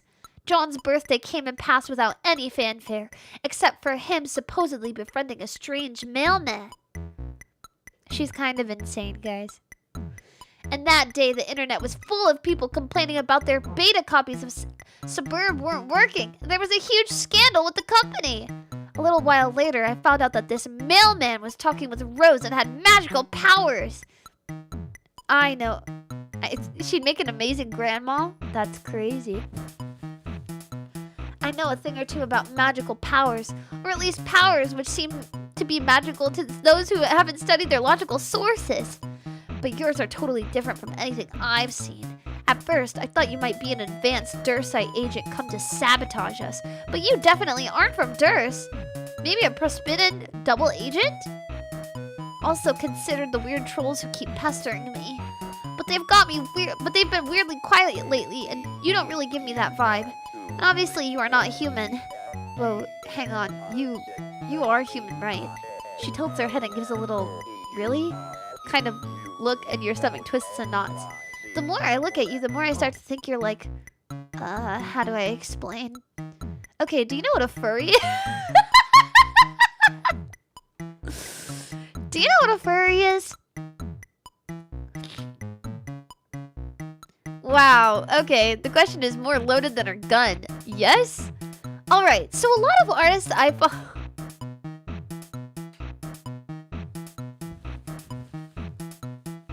Not the wise... Not the YCH commissions.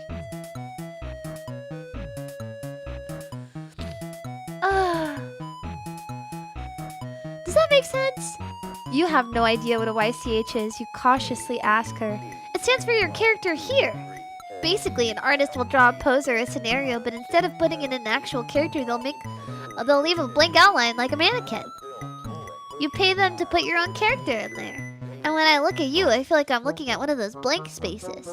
My intuition doesn't tell me anything about you, and you've never showed up in my dreams. You're like my best friend Beck over here. A complete wild card, something I can't figure out. Which brings me back to my point. Lisa, what horrible things have you seen? I would rather be shot with the gun. There's still YCH on frickin' Twitter. I see YCH from VTuber artists all the time. She has almost let her gun drop and you had almost forgotten she was holding it, but she hefts it back up to point it at you and steals her gaze. You are gonna tell me why you came here and did what you did, and then you're gonna help me fix it. That rifle is really starting to bother you. Okay, we're gonna save. Do we take the gun away from her, or do we stay calm? I feel like we should take the gun away from her.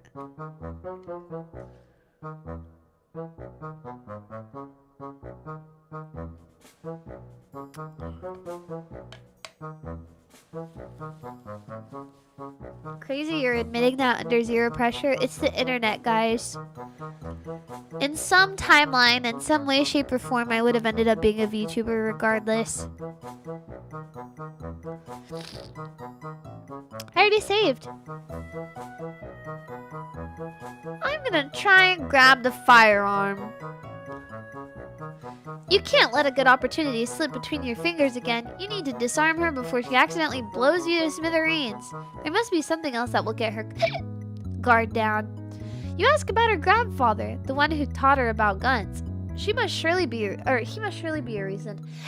reasonable and mature man. Perhaps it's the best to bring him up into the discussion. You could sit down, have tea, drop the gun.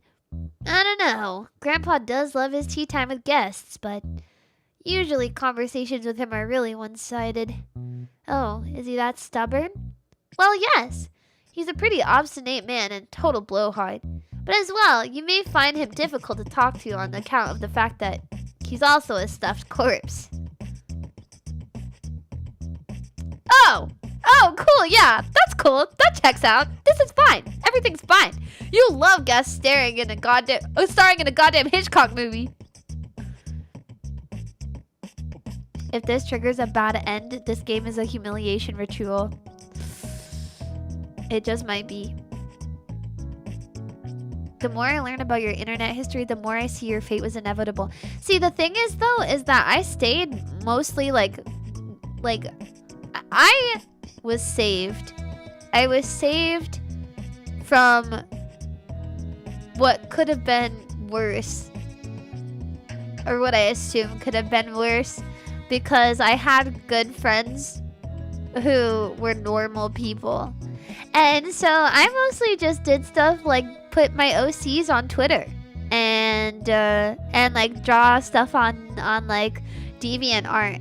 Or like watch YouTube videos and like talk to my middle school friends on Skype.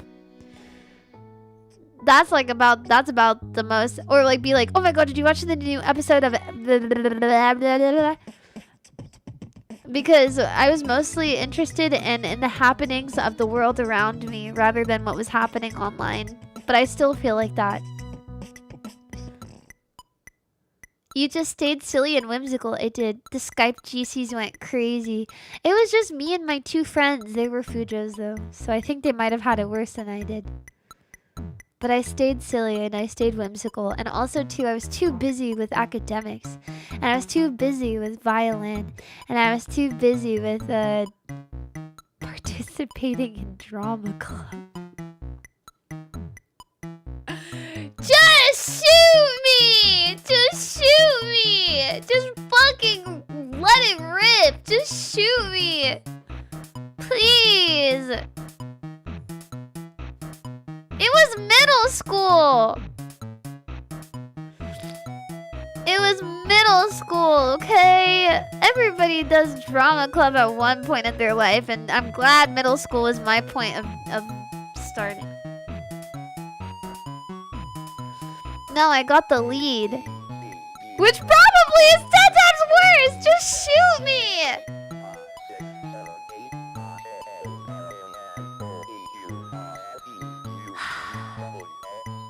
We were forced to take drama at least once in middle school. I agree.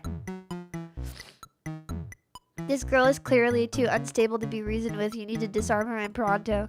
You steer the topic away from her grandfather and she surely murdered and wait for another lull in the conversation. When her eyes start to wander and her grip slackens, you spring forward and reach for the rifle. She shrieks and goes for the trigger, but before she can fire, an ear-splitting bark rings in your ears and the world explodes into neon green. You feel weightless and empty, cocooned in bitter cold. For half a second, you think you just got Avada Kedavra. Dude, I don't know what that fucking means. But then you glance around and see the stars, an iridescent light shot. Oh, an iridescent light show twinkling all around you, painting the vast expanse with beaded glimmers. Harry Potter? I read like the first one. Does that count? Hope you had fun and got to experience performing. True. It's transcendent. It's beautiful. You're at peace. Or maybe that's just his asphyxiation talking. Okay, so we got one of the... We got space junked. Okay, let's load. Stay calm and explain yourself. Hey, so lady, please don't shoot me. Because I would like to be your friend, please. Actually, I'm going to stay here so it looks like she's trying to shoot me. I'll move later. Alright, pretty much everyone except John has called you on your bullshit thus far, so you may as well give her the full confession. You absolutely did change the course of reality, but it was the result of genuine fuck-up and not ill intent. It's kind of a long story, but you relate as best as you can. You relay it. Your strange lack of memory, an encounter with a bizarre and magical artifact, the way you blundered into John's life and destroyed his mail as a result of your highly relatable social anxiety. The girl listens intently as you explain what brought you here, then you offer an apology. You think that you have irreversibly altered the very fabric that threads her cosmos together. There's probably no way of putting things back like they were and letting this lady go on her golden dream quest or whatever she was blathering about while you were distracted by her very deadly gun. Okay, you sound very sincere and I'd like to believe you. So, I'll take you at your word for now. Whatever shenanigans you involved yourself in, I trust that you did not intend to cause any problems. Let's put all this ugly business behind us. She's so cute, look at her. Now we can be friends. There we go. Friendship! Friendship! So is Homestuck just a fanfiction of some guy and his internet friends pretending that they're all way cooler than they are IRL? You know, that totally could possibly be it. The other theory is that he basically just took a bunch of different internet person archetypes, like the fanfiction writer, and the rage baiter cool bro, and the fucking, like, dweeb that is obsessed with, like, niche garbage, and, like, put it made them all into people or characters in a comic and then threw them all online. You know what I mean?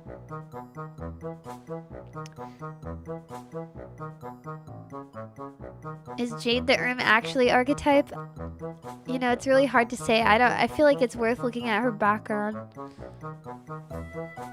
Her room. Her room's really cute though. I like her room. Is this Deltarune I've been hearing about? Ugh, poor Enya. Let me tell you about Homestuck Pook.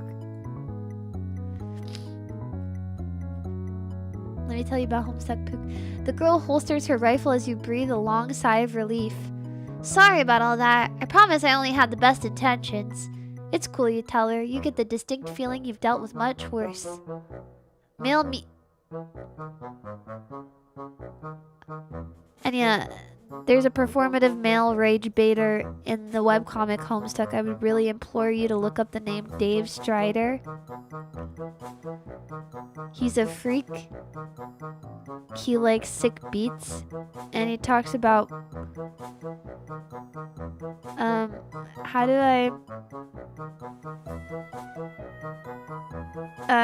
I say this? How do I censor myself? Holding hands with beautiful ladies. But he is also kind of gay.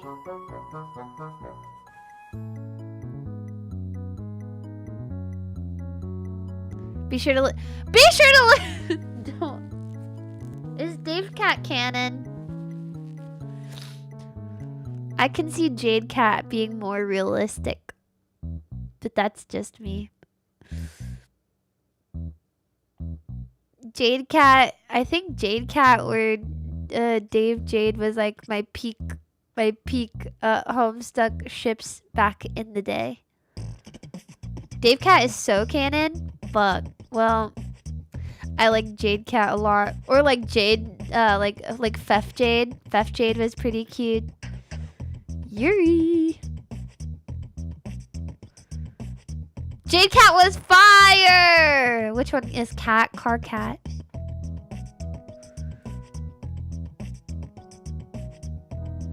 Yes.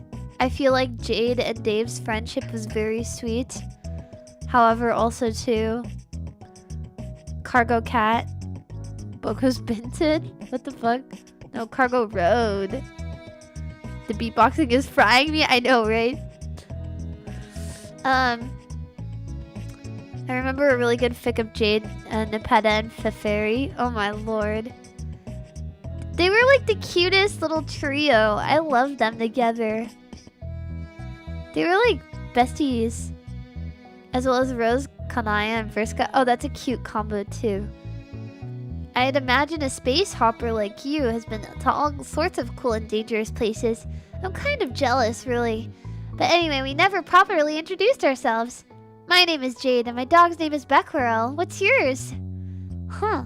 You know, you think this is the first time you've ever been asked for your name, ever. You almost forgot you had one. You tell Jade your name. Huh. That's a very unique sounding name. I like it. You tell Jade that you like her name too, and she beams at you. Thank you! I'm so glad my grandpa gave me this name. It's so pretty and fairly unique and just very likable. Anyway, why don't I show you around? I can give you a tour of the house and we can get to know each other a little better. Oh, that sounds great. You're an expert on taking tours of other people's houses, which makes sense since you don't exactly have your own house. Jade stares at you sadly. I'm very sorry to hear that. No, it's cool. You have magic, so the trade-off is probably pretty fair. Right, well, this is my room, of course. As you can see, I have a ton of pretty posters. This is my favorite. It was a gift from Dave, and I love it to pieces, even though it's honestly pretty dumb looking. But that's the point. She gestures to a poster of Dave's webcomic guys with animal attributes scribbled onto them. Most of the other posters also feature anthropomorphic fauna, drawn with significantly more finesse. It all gives you a very furry vibe.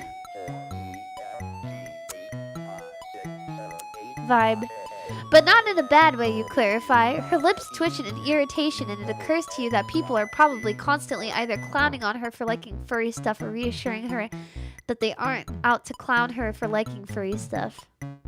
Well, I don't actually dress up in suits or any of that nonsense, but I really love animals, and I think it's fun to imagine what it would be like to be one.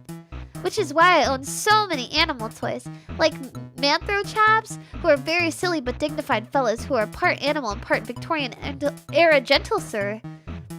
Jade gestures to a pile in the corner heaped high with plushies and dolls of all sorts. Many of them look like man-animal abominations with curly mustaches, and others feature bright and puffy squid-like creatures. Oh, and these are my squiddles. They're based off of a cartoon show. Rose says it's a bad show, but I don't believe her. Jade fishes through a toy pile to retrieve a dark bluish-black toy. This one is Inkabelle. She's my favorite. In one episode, she gets lost in this murky brine swallow and spends years completely alone, lost without any of her friends. But in the end of her friend, Podlight, tracks her down and saves her. It seemed so bleak the first time I watched it that I literally cried, but I realized in the end that it was a very poignant tale. Jade smiles wistfully at the plushie in her hand.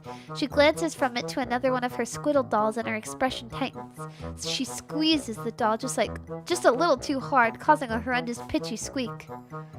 I guess in retrospect, that was pretty silly though. I mean, it's just a kid's show. Of course, there's going to be a happy ending. That's how they always work, right? Jade's still smiling as she tosses the doll onto her bed, but she puts so much force that she throws it and goes careening off the edge with a wheeze. You hear it plop onto the floor and magnetize itself to another squiddle. Its voice box lets out a weak little yay! Jade stands and brushes off her skirt. Her eyes fall to her bedspread, which features a striking cloud design. She sighs slowly and then assumes a bright smile once more. Anyway, let's go explore the rest of the house, shall we? I've got so much to show you. Oh my god. Tangle buddies! I know, tangle buddies. She's a massive dork just like you, Sheepy. I can see why you like her so much. Something tells me this girl has never made friends with real people in her entire life. She has a dog. And a grandpa. Jade hikes up her skirt and skitters down the spiral staircase, 2 steps at a time. You're a little interested in the high-tech devices laying on the workbench near her bed, and a glowing green crystal that you think is literally uranium, but Jade's probably gone, so you tear away your eyes and follow. The land below her room is small and cylindrical and features only a great closet-looking device and a platform on the floor. My room is at the top of a tower, but this transportalizer will take us to the garden quick and easy. She hops on and disappears in a flash of green light. You're a little nonplussed by it, but you've seen weirder. You step on the platform and hear a light click beneath your feet, and in an instant you're standing in a lush garden atrium. There are exotic plants as far as the eye can see, ranging from psychedelic floral arrangements to tropical fronds to fruits and vegetables. Tall windows wait, literally Rapunzel, I know, right? Her grandpa is stuffed. Grandpa is unfortunately stuffed. Tall windows blanket the walls and allow sunlight to stream in, and said windows are coated in a steamy mist. You feel like you just got clotheslined by a rainforest. It's beautiful, right? Jade opens her arms and spins around, gesturing to various gardening stations. You nod. It really is. Gardening is another one of my favorite hobbies. It's a great way to get your hands dirty and do some real work. And the end result is really vibrant and beautiful. Jade waves her rough and calloused hands at you, and then strokes her fingers along the pinkish petals of an anemone and hums a little tune towards it. One of its leaves seemed to curl towards her touch. When Jade pulls away, she skips towards one of the windows and motions for you to follow her. It's a beautiful island vista that awaits your gaze. To your left is a towering mountain that might just be a volcano, and ahead of you is a small bay filled with giant lily pads and old mossy temple. Beyond the island, the sea stretches out to a shimmering horizon. Past that boundary line, an entire world awaits, ever out of reach. This is my home. This entire island belongs to just me, Beck, and my grandpa. It's a very peaceful place. The greenery is so lovely and the bay is very fun to take a dip in. There's some mysterious ruins down there too. I've always been curious about them, but Beck won't let me visit them. I guess he thinks they're too dangerous. Grandpa's been in there plenty of times before, though. Could her grandfather give a supervised tour? Oh, Grandpa doesn't really move much anymore. He spends all his time having tea parties in the foyer. He's quite old then. You could say that. Jade wanders away from that window and towards another one, whose view is exclusively centered on the rolling blue. She presses a hand against the misty pane and sighs. I know, good dog looking out for her. You know, Dave talks a lot about coming to visit me here. I mean, all of my friends do, but Dave especially. It is usual Davey way, of course, which means making lots of jokes and not sounding very serious about it. Yeah, I'm itching to put on my safari hat and come... What is the... These are just words! These are just things and stuff! He's just saying words. These words mean nothing to me. Oh, God. Fucking Dave, dude. I know he really means it, though. He wants to see me just like I want to see him. But it's just wishful thinking. He doesn't know where this island is. Even I don't know where it is. All deliveries here go through some company P.O. box my grandpa set up before he died. It's not marked on any maps. Because this is a special island with all kinds of important secrets on it, I guess.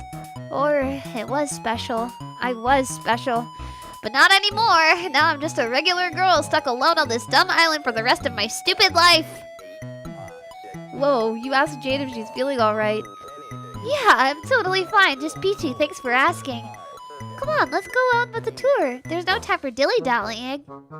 My grandpa's collection room is up next.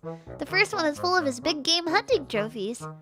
I'd never shoot an innocent animal. I think the trophies are pretty hideous. But I do have to admire his great work stuffing them, I guess. It is really hard to properly stuff and mount something, trust me.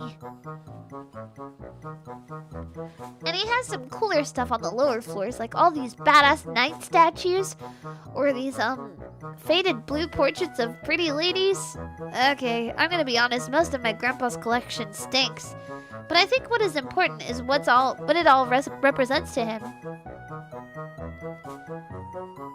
He's been on all sorts of incredible, amazing adventures, and he has this huge array of interesting things to show for it.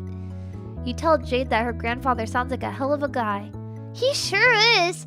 Back when I was little, he used to go on trips all over the world and come back with so many interesting stories and new souvenirs. I was so awed. And I guess a little jealous, too. Sometimes he would be gone for days or even weeks at a time, and it would just be me and Beck holding down the fort. I was always so happy when he would come back, and I listened to his tales without making a single peep.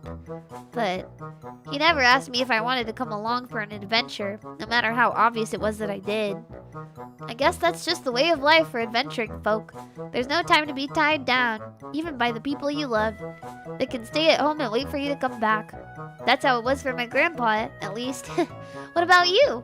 You're an adventurer, too. You've visited all of my friends, and you've surely been to another awesome spot around the globe. So I bet you've left someone waiting for you, too, haven't you? Cutie patootie. Cutie patootie. Look at her face. She's so cutie patootie. So cutie patootie. Frost floods your veins and nestles into your heart with a burning chill, for reasons that you don't quite understand.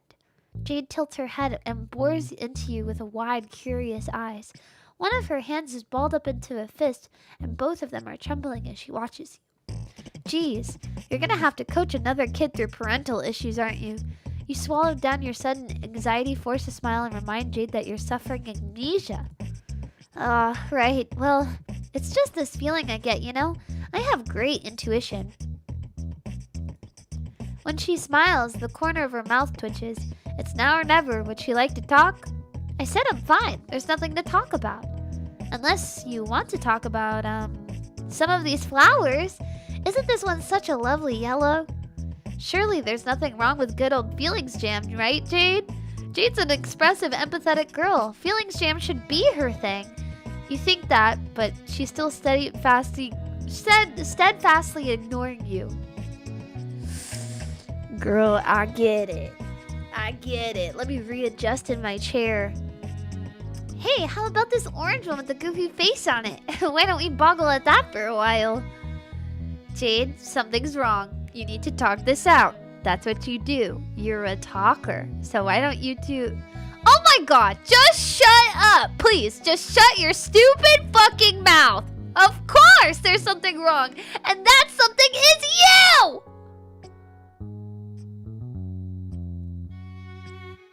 There's a long pause. Jade stands there, her eyes wide, shocked at her own outburst. She wipes a tear from her cheek, takes a shaky gulp, and then sprints back upstairs. Ugh, that didn't work. You stand there for a while, feeling like a tender AAA grade jackass steak with a big douchebag potatoes on the side. Then you sigh and steel yourself, make the trek back up to her room.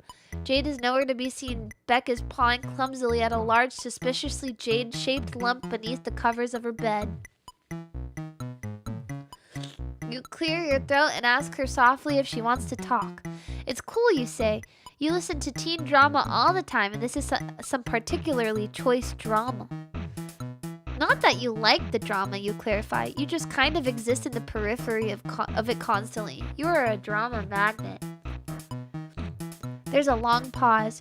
You're about to turn and leave when she pulls the covers off and turns to you, her eyes all puffy and red. Hey. I'm sorry I yelled at you. It's not really your fault. I mean, it kind of is, but you didn't know you were messing anything up. It's not fair for me to be pissed at you. It's just, none of this is fair at all. Yeah, that sounds like life, all right. You sit down on the bed and tell her to vent about it. It's okay, you can take it. Okay. Have you ever spent your whole life waiting for something to happen and then it didn't? Well, your memory is pretty fuzzy, so you can't say you have, but you think you understand a similar sense of yearning. Good God, have you yearned? Yearning is a good word for it, yeah. Let me try and explain. When I went to sleep, I would see this beautiful golden kingdom called Prospect and hang out with people there. I'd wake up with these fuzzy, half-remembered feelings of happiness and visions of future swirling around in my head. It was nice. It was a good life. But there was this very lonely feeling that I couldn't make go away no matter what I did. I would always tell myself, soon, Jade, soon it'll all change. You'll get to travel to Prospect in your waking hours.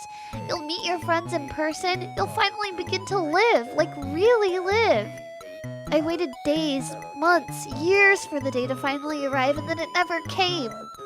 I was so sure it would come on John's birthday. All of my dreams told me so. All the signs were there, but it just didn't happen. And now I don't know what to do with myself. I was able to ignore the lonely feeling because I knew that it would disappear one day. But now the days slip me by, and it's like all those years are catching up and crashing down on me at once, and I feel so small and helpless and sad and like the loneliest girl in the world. I don't want to put all this on you. That wouldn't be very nice, but it's not fair. Jade vaults from her bed and stamps her foot on the ground hard. Her face is flustered and streaked with tears and snot. She looks awful, frankly, like someone who has been holding it all in for too long. Beck gets up and starts licking at her cheek. She holds him off until she can wipe her face on her sleeve. Thanks, Beck. At least I've got you for a best friend, right? Jade settles back on the bed, stroking Beck's fur softly. I have a lot of complicated feelings about all of this, I guess. So complicated and painful that I'd rather just pretend everything is okay. But now, I can't pretend anymore. All these feelings are all that's left. And I hate feeling so glum. I hate sitting around and being all sad and useless. It's stupid and pointless and a waste of my fucking energy, and it's not who I am, and I'm just dumping it all on you. I'm sorry, I really am. Man, you just completely fucked up this girl's life and she's apologizing to you for it? Now you feel like the delicious 3-layered shithead tiramisu served after that nice meal of steak and potatoes you had earlier. You really want to help Jade. And while you still don't quite get all of it, this magical moon stuff she's been talking about, you do get how she's been feeling lonely. That's something you can help. You offer her your hand. Want to go see the world. She sniffles and lightly shakes her head. It's not going to work. You related to this girl a lot, didn't you, Lisa? Don't fucking say anything to me right now. I'm going through it. Well, there's no way that unless you give it a try, right? She nods, stands up, and takes your hand. You focus on a familiar destination, John's house, because as you begin to dematerialize, Beck turns to stare at you, and you hear that familiar barking sound at your ears. And when the flash of light subsides, you're standing here in Jade's room, only a few feet from where you started. What? See, I told you it wouldn't work. Come on, let me show you something.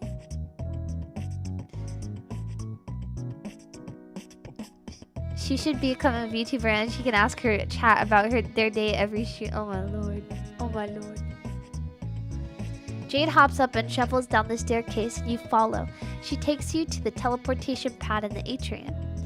These transportalizers are all powered by thermal energy and use each other as beacons for the sake of easy and short-range teleportation. But if you hook one of them up to a uranium converter and modify the coordinates specified on the logic board, you can theoretically go anywhere in the world. Which I tried, see? She twists the top of the pad with her fingertips and pulls it off, and shows you the wiring underneath. It looks messy, like someone has made multiple attempts to rewire the circuits. But when I use it, it only led to the exact same thing that happened just now. Beck used his powers to prevent me from leaving the island. Maybe I got the coordinates wrong and I would have ended up stuck underground or something, but I checked and double-checked my measurements. I think Beck just doesn't want me to leave the island. He wants me to stay somewhere he can keep me safe at all the time. Perhaps he heard his name from above, or perhaps he just had a sixth sense about it because Beck wanders down the staircase and over to Jade. She gives him a soft stroke behind the ear. I love him very much, but as long as he's around, I'm stuck here. And because of the changes you made, that is how it will always be. I'm just gonna have to get used to it, I guess. Jade deflates against one of her gardening tables and offers you a wan smile. Dog is overprotective, I know. Dog secretly here. I don't know, I'm not answering anything. For a split second, you could swear you see droopy doggy ears and a tail tucked between her legs. Depression to this degree simply is not conducive to friendship. And even if it was, you would still feel pretty shitty about it. You should do something to cheer her up. Oh my god, we have another option. Let's save. Save. Okay, I think I'm going to try and find the next bad end, which is... Wait. So we're on our second choice. Usually there's like 2 choices. I'm going to do challenge Beck. It seems that to you the cause of Jade's problems, even though he's probably not hurting her on purpose, is Becquerel.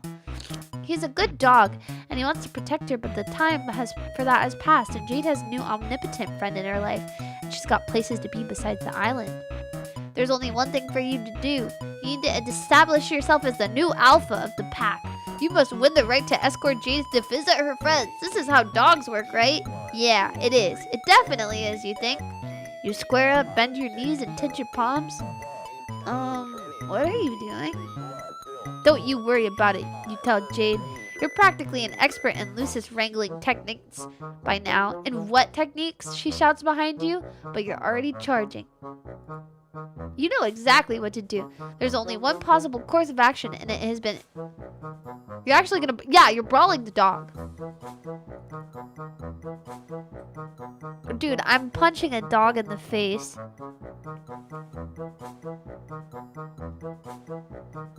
What the shit? Why am I punching a dog in the face? You punch Beck in the snout to establish superiority and immediately realize it's not gonna work as intended. He snarls and flares up a neon green energy crackling around his body. You wince as heat washes over you as if you just opened an oven and your arm hair stands stiff in an electric terror. What were you thinking? This is a fight you can't win. Beck lunges at you and sinks his fangs into you. You yelp, pain splitting your sight, radioactive fire roaring up your arm. You yank yourself away instinctively, try to teleport, but as you disappear, Beck's teeth catch your shoulder and hold on tight. What does this say?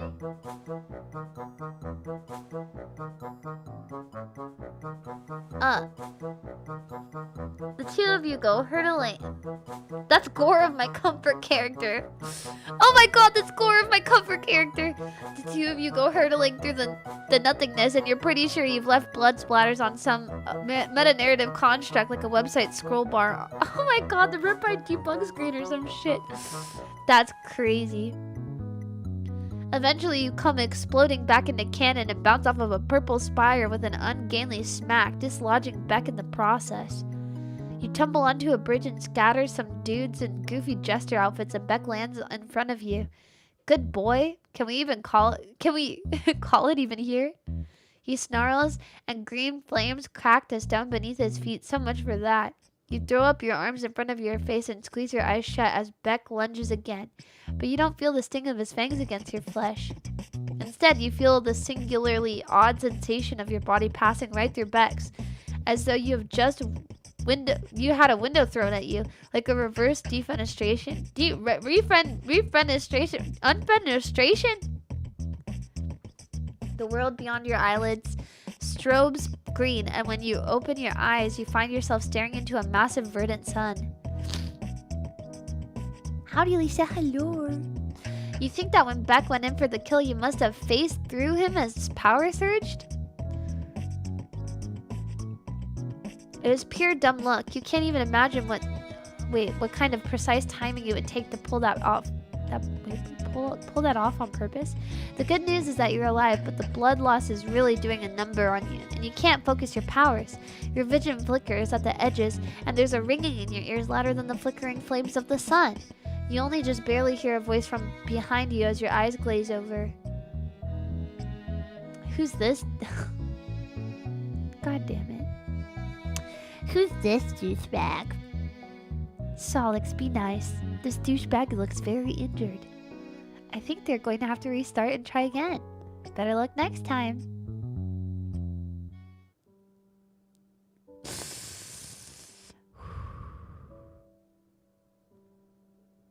She's so cute.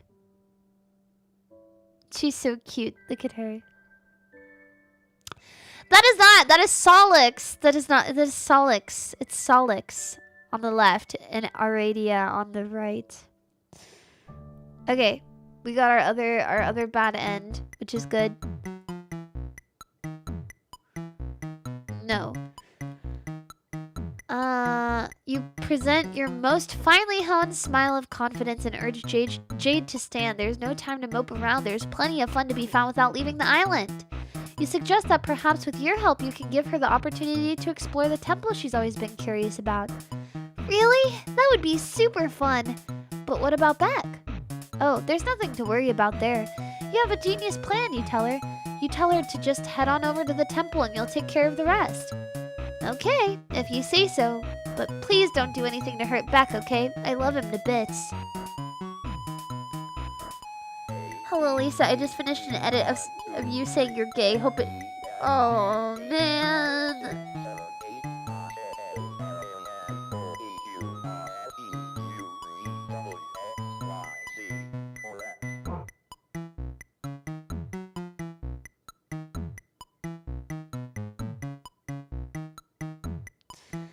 Ah, fuck, dude.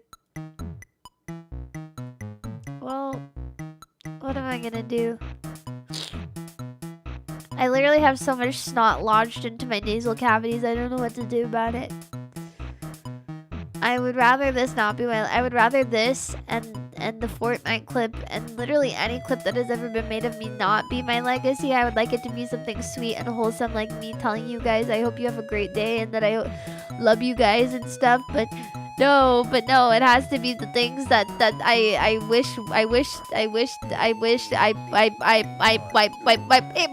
remix. You wouldn't dream of it, not on this route at least. Jade transportalizes downward and you turn your attention to Beck, who's idly sniffing one of Jade's plants. You advance on him slowly and with intent. Freestyle rap! No! You advance on him slowly. You know what must be done. Pet the dog. Pet the dog. Pet the dog. You just get right in there. You pet the hell out of this dog. You employ all your strongest pampered decks, like the quick scritch up and the main massage and the rare cuddle brand X dogs. Oh, Doge. Oh, Doge. Doge. Smite. Oh, hell yeah, good dog. Good dog. Who's your good boy? Who's your good boy? Who's your good puppy? Yes, good dog. Somewhere in the distance, a blue bird observes your masterful display and chirps happily. But suddenly, Beck's head snaps up and he points his snout in the direction of the temple. Whoa, whoa, whoa there, buddy. Now's no time to be thinking about Jade. Now is belly scratches time. You start rubbing Beck's stomach and he flops onto his back with his tail wagging and his feet curled. Ooh, yoga boy! Ooh, yoga boy! Beck looks up at you and you see the cosmos reflected in his deep, piercing eyes and you understand. He's a good boy and he knows it. After a while longer spent threading your fingers through his silky fur, Beck curls up beside you and yawns, starting to nod off. You kiss him on his forehead, mwah, and then take the opportunity to slowly stand up and exit the room, letting the sleeping dog lie. You're a little worried about alerting Beck by using your powers. He seems to be pretty keyed into that kind of space-time manipulation, so you just take the long route to the temple.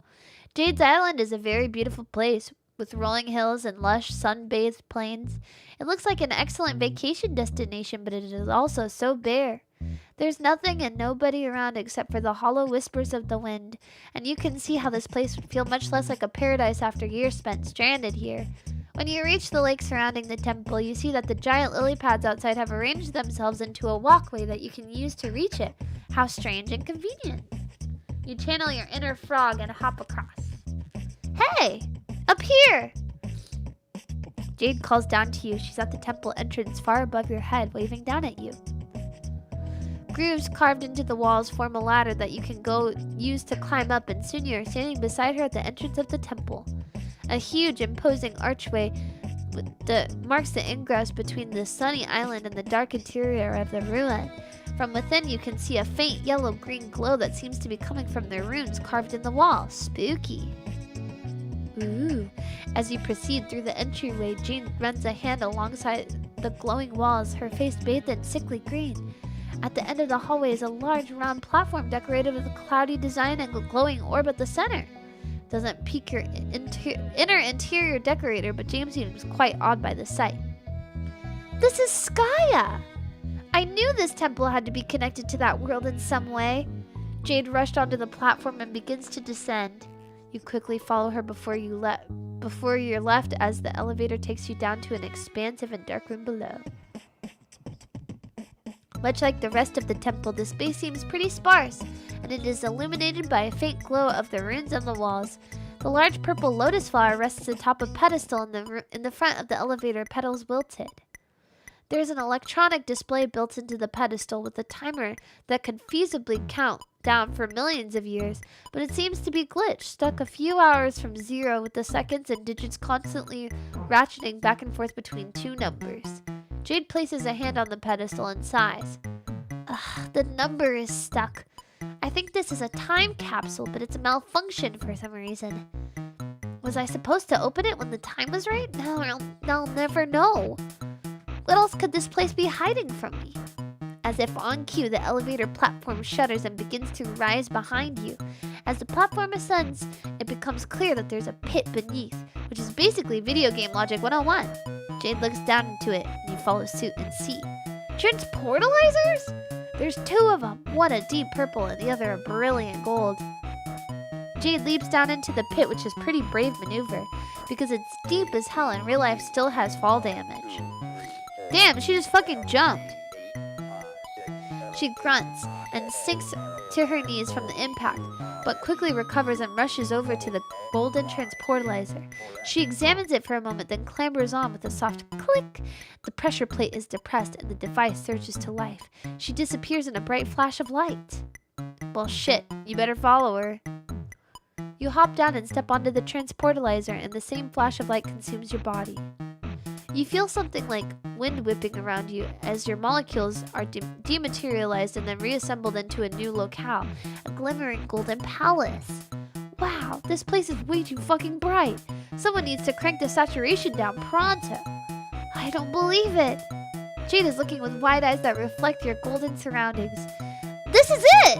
This is Prospect, the planet I visit in my dreams. I didn't think it was possible to get here like this. What does it mean? Am I allowed to be here right now? We should go talk to the queen.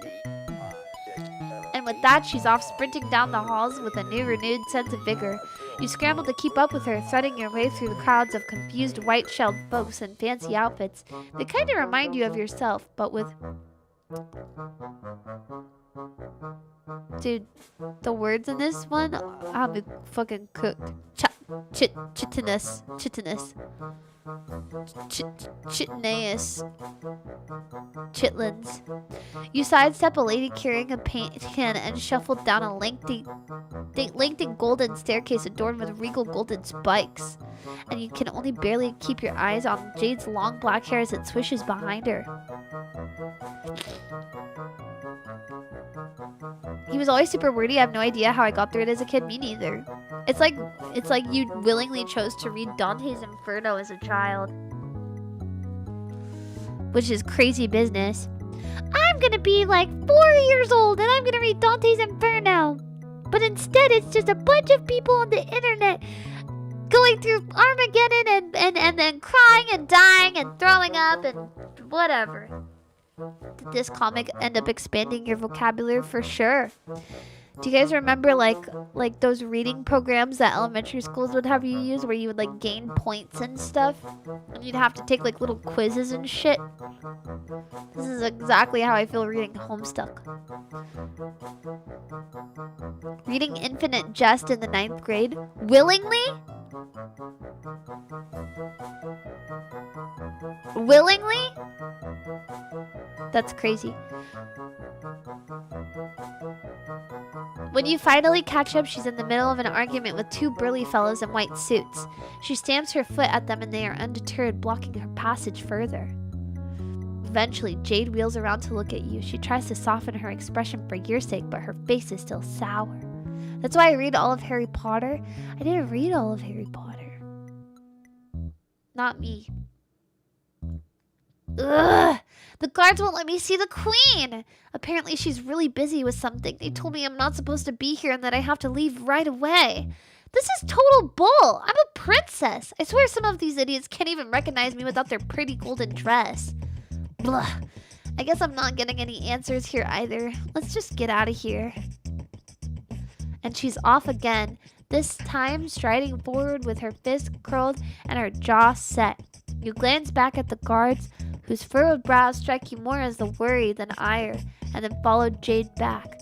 You're almost to the exit when you see it, a dark figured silhouetted against a sky's brilliant blue. They are humanoid in shape, with 2 leathery wings outstretched, inky black tendrils trailing behind. Cirque du Freak, I like Cirque du Freak. She Disney princess, but they don't believe her. True. Crimson Force crackles in their wake, and they swoop over the city like a bird of prey. Something about them gives you a major case of the heebie-jeebies. You do a little nervous half-jog back to the transportalizer and get the hell out of Dodge. Diary of a Wimpy Kid and Homestuck at the same time just feels like the same thing. Like, you can't tell me. What was the main character of Diary of a Wimpy Kid? His name was something stupid, like fucking like Greg? Yeah, fucking Greg. Greg is a John name. Greg is Greg Heffley. Yeah, John Egbert and Greg Heffley, like literally the same thing. John Wimpy. True. Generic American names. Yeah, who the fuck is named Egbert? Who the fuck is named Heffley? What? I feel like they'd be best friends. Can somebody like... Do you think there's like an AU, like a Diary of a Wimpy Kid crossover episode where it's like John and Greg, they just talk about being fucking dorks? Greg sounds like the kind of kid, the name of a kid who would start a band in his garage in 10th grade. True. What's Riley's class spec? Probably Heart. He's a soft guy.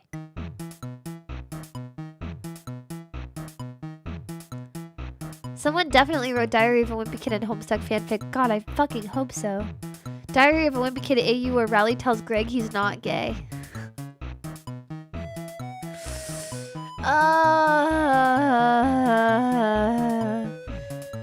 The temple feels oppressively dark compared to the blinding bright of Prospect. You spend a while blinking as your eyes readjust.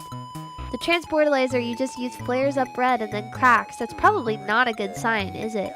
You do best, ignore it, and climb out of the pit. Jade is standing beside the Lotus contraption, running her hand along one of the pedals with her face set.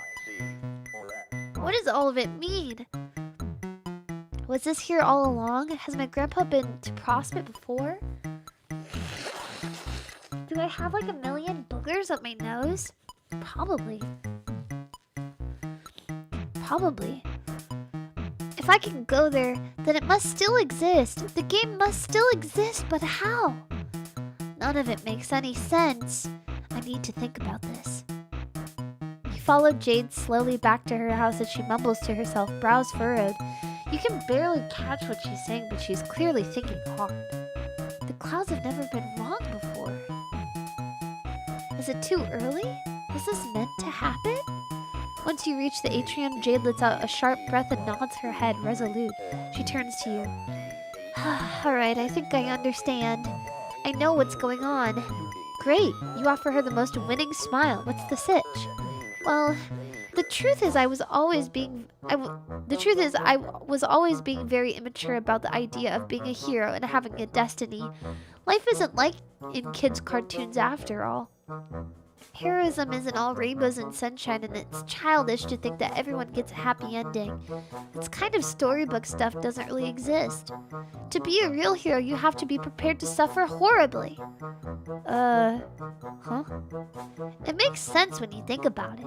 If everything came easy, there wouldn't actually be anything heroic about it. Why else would my grandpa have put me on this island? Why else would Beck have wanted to keep me safe here even now that everything has changed? It's because it's my destiny. I have to prove that I'm willing to suffer and willing to sacrifice. That has to be it. This can't all have been for nothing, right? That's not the way the world works. Everything has a purpose, even if it's not clear at first. Seeing Prospect in the flesh reminded me of that. My purpose is to do what I've always done. What my grandpa and Beck have helped me prepare for. I know I'll be really lonely, but in the end, it means that everything will continue to play out the way it was meant to. It's a very noble job, and I've got to be the one to do it. You're at a loss for words. This really doesn't feel like the right takeaway from all of this. And you don't know about Jack, you don't know Jack about Suburb or Destiny or any of that nonsense. So who are you to say otherwise? So, thank you for helping me visit Prospect. I wouldn't have figured this all out had it not been for you. And I'm sure that meeting me is one step along the way towards your mysterious fate as well. I'll be rooting for you. Jade erupts into a broad, beaming smile. It might be the first completely genuine smile you've seen from her this entire time, but that doesn't make you feel any better about it. In fact, it's more of a knife twisting in your gut, and when she throws her arms around you and hugs you tight, the knife pushes deeper into the bone. Well, you probably have more important stuff to do than keep hanging out with me. I'll let you get back to it. Jade turns around and heads for the staircase, leaving you to stare at her retreating form. Is this it? Will you accept the new destiny you've written for Jade and allow her to stay trapped here on this island?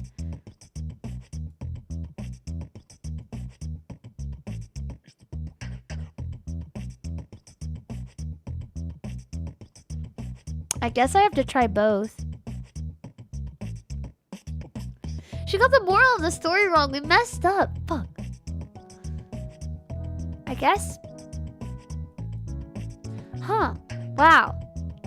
You're kind of a huge jerk, aren't you? Or maybe the narrative is a huge jerk, is what you would say. But now you're practically in charge of the narrative. So yeah, basically it is just you. But Jade seems happy enough with her lot in life. Maybe she's better off this way, instead of whatever danger she would have gotten caught up in it had she played Suburb. Yeah, you just keep telling yourself that.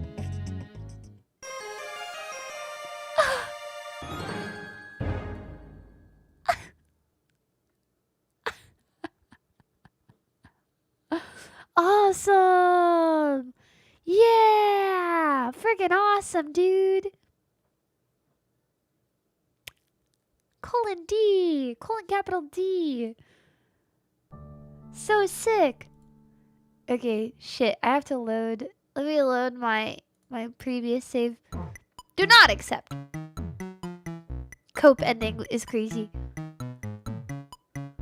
She's too precious for this. I told you guys, that's why she's my favorite. Some people might take this as a lesson in the responsible use of reality-altering powers. Some people might swear off manipulating canon entirely, but not you. What's the point of having sick-ass powers at all if never to use them? Maybe some god is going to punish you for the way you've been fucking with the universe, but right now you don't care. This girl would burn herself to ashes to keep her friends warm. The least you can do is risk the flame for her sake. You quickly sprint up the stairs. Oh, you're not leaving. Don't you have a place to be? I'll be fine here alone, I promise. It's my duty. I'll get used to it eventually. You can't imagine she's okay with that. No matter what she says. Does she really want to stay alone for the rest of her life? Well, of course not. What I want to do is explore the world and hang out with all my pals. But it's not about what I want. It's about doing what has to be done. And what has to be done that's what it always has been about for me. Well, that's bullshit. Huh?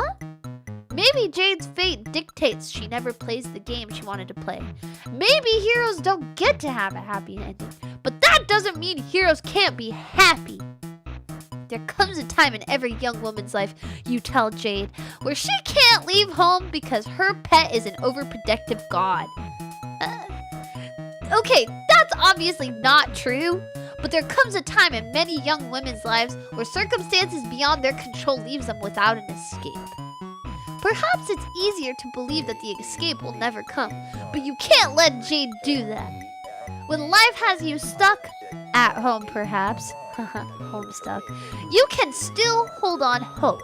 You can fight, no matter how long you have to wait. You can keep looking for another chance to see the world. And if the universe tells you to sit, stay, and roll over, you look at the universe dead in the fucking eye and you ask, who do you think is the master around here? And then you tell that motherfucker to heal. Yeah, you're right. Even now I was still being childish. It was easier to tell myself to be miserable for a noble cause instead of holding on to hope that maybe getting hurt again. But I have to have hope. That's who I am. I'm a hoper, not a moper. I will keep trying to convince Beck that it will be safe for me to leave the island. Things have changed and maybe he doesn't realize it yet. He's kind of a silly, dumb dog at times, but he loves me and I love him and we can work it out. Maybe it'll take a while, but I definitely figure things out. And while I wait, you'll come to visit me sometimes, won't you? Of course you will. You are not in the habit of abandoning your friends. That idea is unthinkable. You promised Jade that you will come to visit her. Come visit? Come visit! A light bulb. Wait. Yes. This girl is literally you, Lisa. What the fish?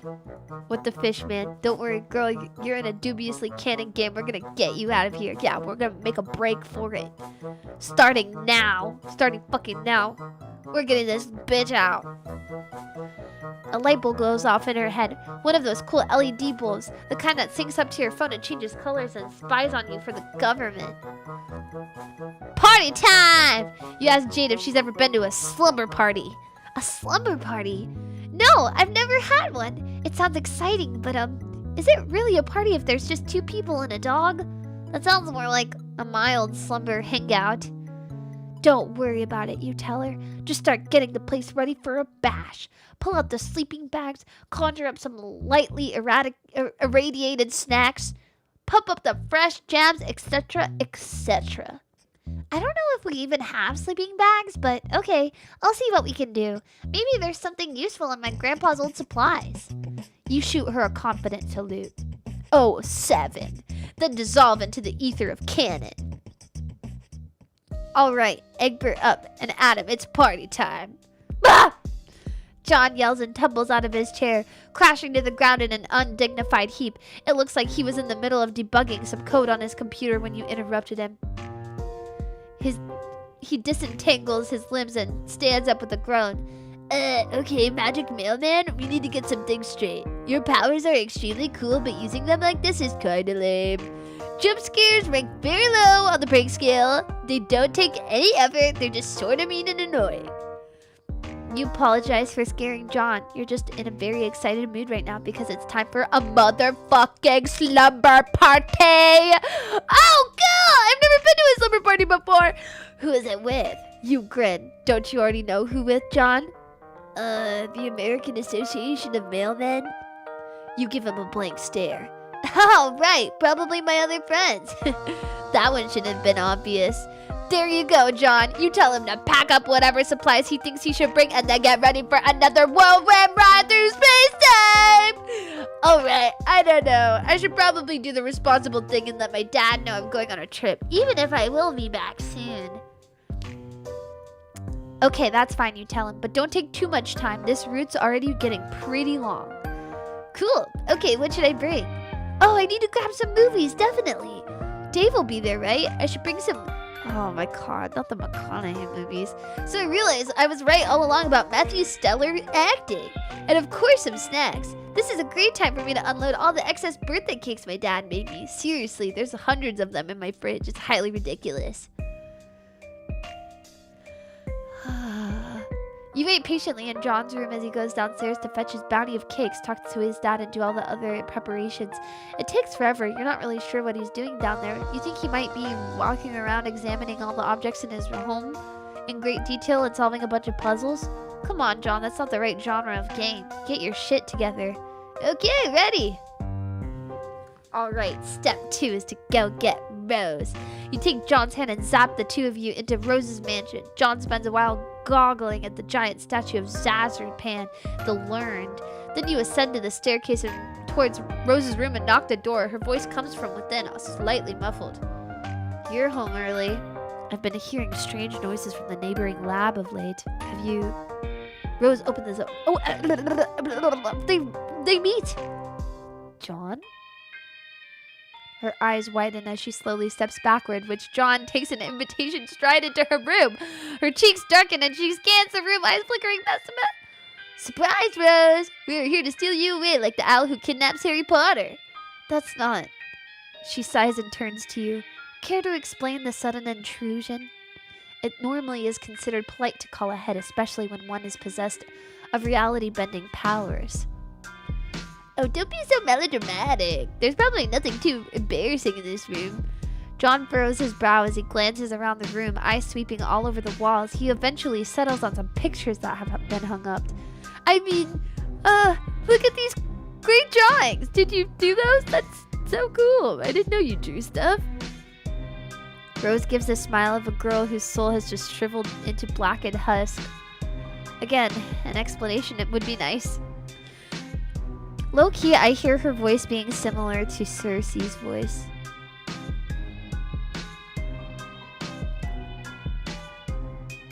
Ever so slightly.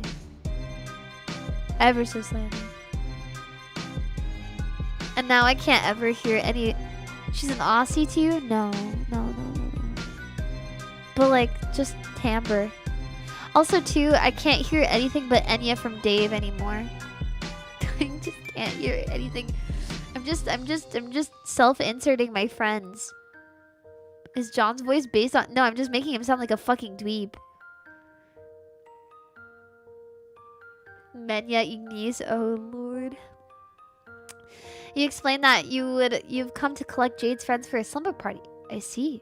The commercial and critical failure of Suburb must have impacted her more strongly than I anticipated.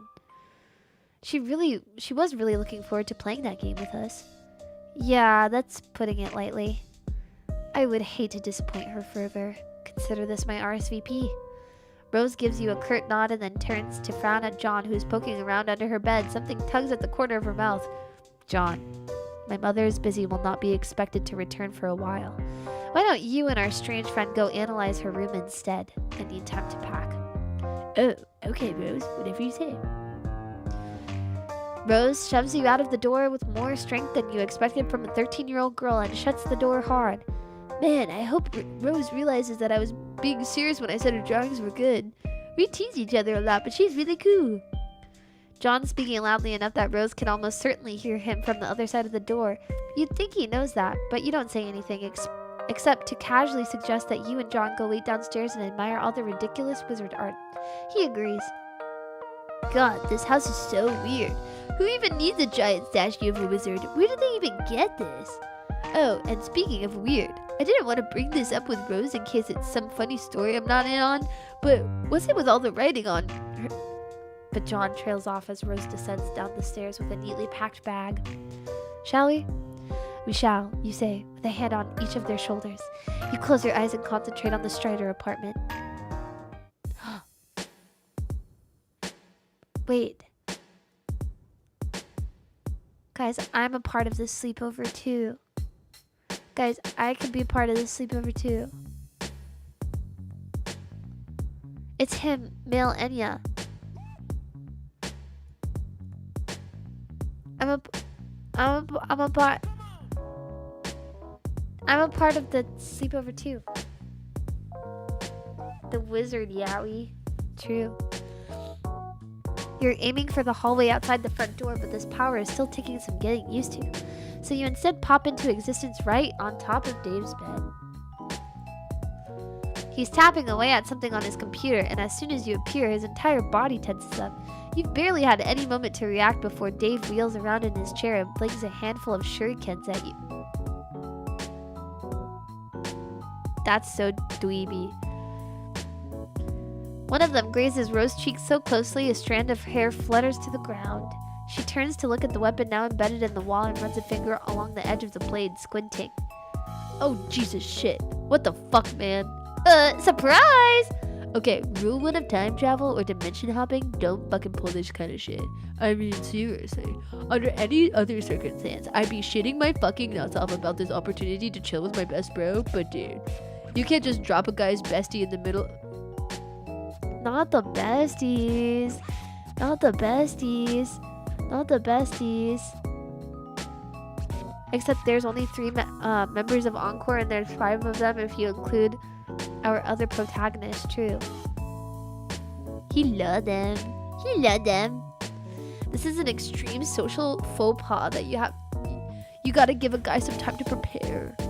Don't be melodramatic, Dave. I assure you there's nothing present in this room that can make us think lesser of you. Is appreciative and tsundere. If Rose was scarred by that near-death experience just now, she doesn't show it. She hops off the bed and glances about.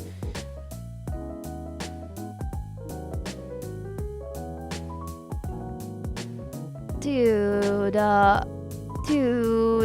come on, man.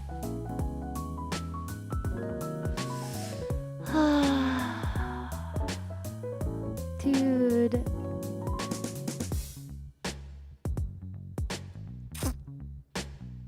I just can't win.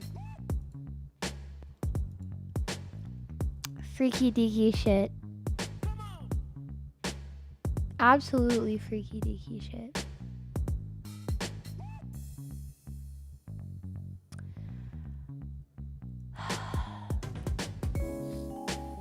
Haha, dude, are these selfies? Are you doing the duck face in this one? Haha, oh man. Aw, for fuck's sake, John.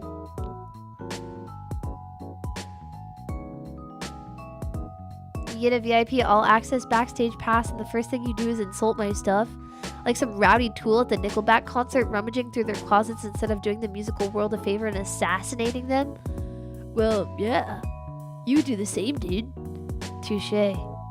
But anyway, aside from you getting your grubby hands all over my pristine collection of cool swords, what the hell are you all doing here? We're having a slumber party, are you in? I don't know. Bro's basically always keeping tabs on me. Guy wants me to be safe, you know? Or rather wants me to be the only be in the right kind of danger to teach me lessons about irony and being a dope-ass fucking ninja master. I'm all... Just fuck it. Just read this. Like, who fucking talks like this? Being a dope-ass fucking ninja master. Like, who... I mean, I would want to be a dope-ass ninja master too, but... Like, what the fuck? Still some pretty intense supervision is the point being made here. Was already getting some rank vibes from him after that little jaunt over the Olive Garden. Dude, you are just rank, period. Dude, you're just rank, period. You fucking smell rank, you act rank, you want to go to the Olive Garden, you're just fucking rank, man. Actually, the vibes have been off ever since John's birthday, if I'm being honest. So, I don't know how to feel about me gallivanting off to some magic snooze adventure with Slappy the time-traveling mailman. Seems like the kind of thing he'd take issue with. Aw, come on, man. You can't be that bad. What kind of guy wouldn't let his brother go hang out with his friends? Yeah, I guess. Be a pretty shitty kind of fucking guy if you did that, wouldn't he? Rose stares off in the middle of the distance for a while. Rose observes him intently. Look, Dave, I don't think it would feel right if we all had this big party and you weren't there. Jade would really miss you. As would we. Yeah. Dave glances furtively around the room as if expecting a camera to blink at him from one of the... Oh, God, he's literally being surveillanced all the time. Alright, I'm in. Just let me grab some subs. That's supplies for short. Hey, mailman, what's Jade's hell dog like? Do I need to bring one of those cool-ass swords? Cool. These swords are like $5 Chinatown swords, aren't they? What? No. Okay, listen. While Dave grabs his stuff and John heckles him affectionately, Rose's attention is drawn to the back of the shuriken Dave threw at her. You stroll over and ask her what's up. She responds with her own question. Have you been introduced to Dave's brother? Not yet. You've heard a lot about him, though. For the sake of diplomacy, you've only briefly touched on the opinion you formed. He certainly seems like a fascinating man. The kind of individual whose brain I would love to pick apart, to find out just what twisted mechanisms fire off within its chambers. So that's what she's thinking. About Dave's bro? Rose chews on her bottom lip. Not exactly, but an adjacent topic. I'm mulling over the ethical quandaries presented by the existence of powers as... Oh my god, please just speak like a normal fucking human being! He's calling out his Mog katanas. What? Nothing to concern yourself with yet. We have a party to attend, apparently. Alright, y'all. We've been squabbling around. We've been yipping and yapping for too long. Where's my Pookie baby? She wants to see her friends! I want to bring my Pookie baby's friends to her. And also, my voice is getting tired.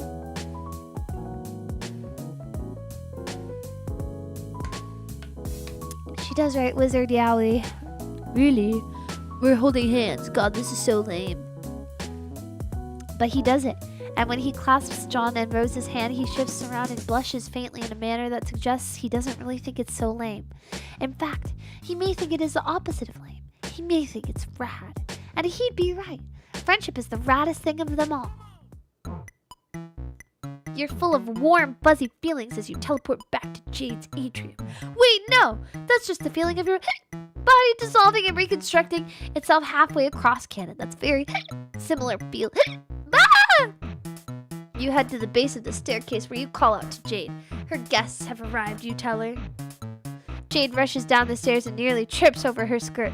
Her expression is tight and anxious, and when she sees your motley crew standing, she freezes up. Her breath hitches in a half sob. You really did bring them. They're here. You're all here. Jade breaks into a wide grin and sprints forward.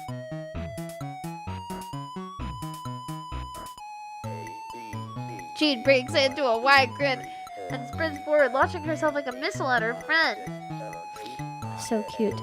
Jade throws himself bodily out of the way, and Rose takes an alarm step back, leaving John to bear the full brunt of her affections.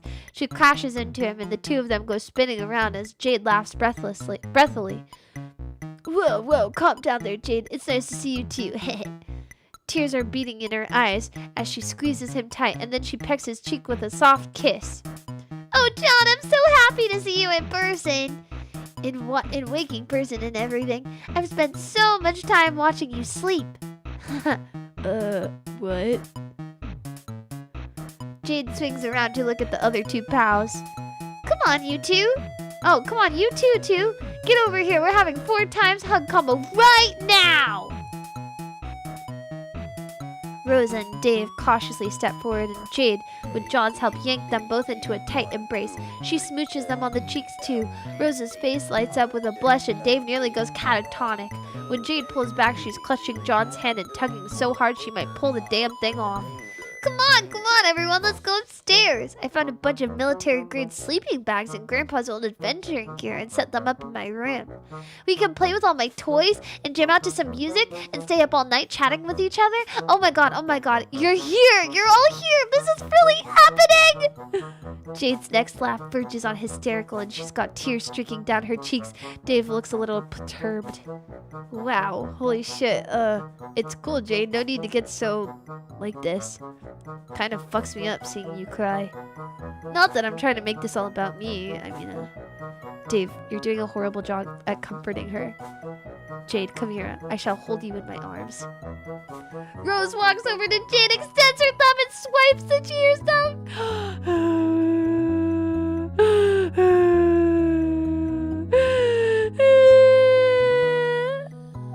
She wraps her arms around Jade in an embrace that could generously be called a hug, but looks more like a precursor to an alien medical examination.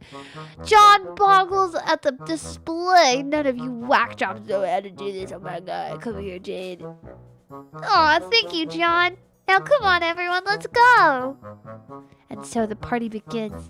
Tales told, movies watched, and fun had aplenty.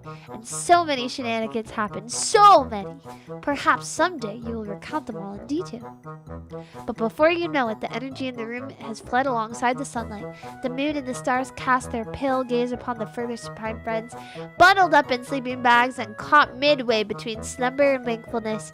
Dave is rambling about some inane bullshit that nobody paying attention to, and Rose is attempting quite terribly to lecture John and Jade about the modern reinterpretation of Lovecraft's work.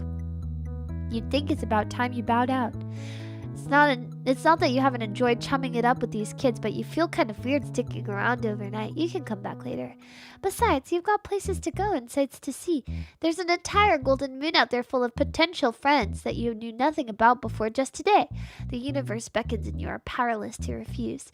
You give Beck a little nod like, hey, take care of these kids. Beck doesn't nod back because he's a dog, but you like to think he understands.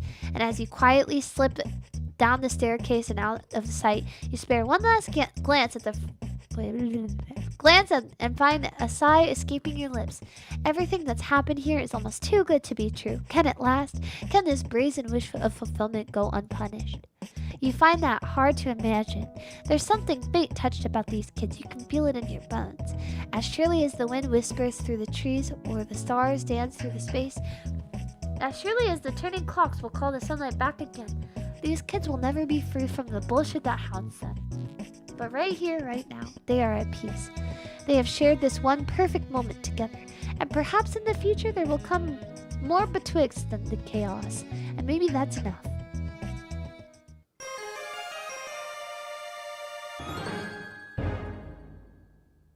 Yay! Yay! Oh, fucking furry art from Dave over here. What the helly? And then Rose is painting John's nails. Yippee! They did it! So flipping cute. They're drawing personas. Hey guys, I'm here too. I'm totally here too. Dave and this girl is the canon ship. Definitely not. Pretty sure Dave and Clark are canon, which is crazy. All right, y'all. We did it. We got through all the beta kids. What a life. How are we feeling about this? I told you guys, it's a pretty fun one. Jade is literally you.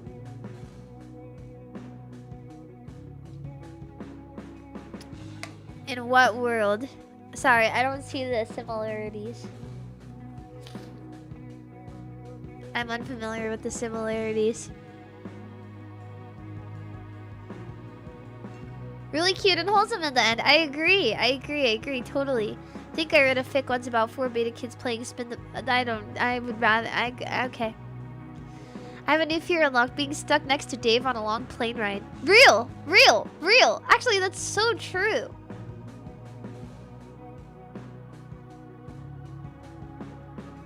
That's so true. Should I ask your friends how you act when you first saw them? No, don't ask them that. That would be really stupid. That would be a very stupid idea, by the way. I'm so glad I got to teach you guys about this stupid thing that I was interested in when I was just but a wee child. Just a wee lad. Jade is you if you never broke free from your shut-in life. Oh my god. What do you mean, shut-in life? Make sure to introduce Enya to Dave's shenanigans. I totally will. Oh my god. Imagine if we read Pesterquest with all of my friends. That would be so fun! But also, too, I would have to teach them about what Homestuck was if they didn't know about Homestuck. I remember vaguely bringing it up to Yenna at one point, and she was like, I kind of know what it is, but I kind of don't know what it is. I feel like everybody vaguely has an idea of it if they've been on the internet at least once in their lives. So, you know, there's a point in time where maybe somebody would know. 70% of your friends all know. Yeah, that's probably for the best. Probably for the best. It was like peak internet stuff. For its time. Peak internet stuff for its time. For sure. You can't fight it, some have said. Oh my god. Can you handle teaching a 30-year-old about Homestuck? Absolutely. I think I can manage, for sure. Anyway, with that being said, stream is technically over. What are you guys' plans for the end of stream? Tomorrow, I'm going to have Radio Sheepy, by the way. So please come and hang out. I'm going to be playing some jams on, not YouTube, on Twitch. Gonna be playing some jams on Twitch. And hopefully I can get 3D set up for tomorrow. I would very much like that. Massive thing back then. I was in obscure corners of the internet and even I heard about it. Interesting. All your girlies make it a big collab, definitely, just so you have enough voices, and definitely not just so you hang out with all your friends. True. Shower and exercise, that sounds nice. Thank you for stream. Let's see sheep. Thank you. Sorry, I was starting to stutter towards the end because my voice was so tired. Also, I flub up and my dyslexia gets the best of me. I try to read fast, but doesn't quite work all the time. Might get to see the sheepish move in 3D. True. How are you feeling? I'm feeling pretty tired. I need to eat food. My kettle corn is not cutting it. Getting Taco Bell and then sleeping for work tonight. Well, I hope you have a very good sleep and I hope you have a great tomorrow. Have a good rest. Thank you. You were doing a lot of reading and also streamed twice today. I did stream twice today. Guys, I streamed like 7 times this week. That's crazy. But not nearly as much as 12. Food is a great idea. Don't eat the Dr. Pepper burger.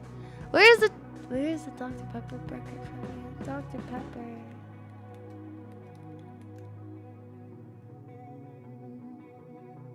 Where is it from? What? You did very well reading. Oh, thanks, guys. You're talking to me like a toddler. Oh my god, you think my reading is so good? I'm on. What is it? You're the youngest person alive. I'm only 4 years old. I read so good. I totally did not bite my tongue. Hello? I totally did not bite my tongue like 1 bazillion times. Because I read so much.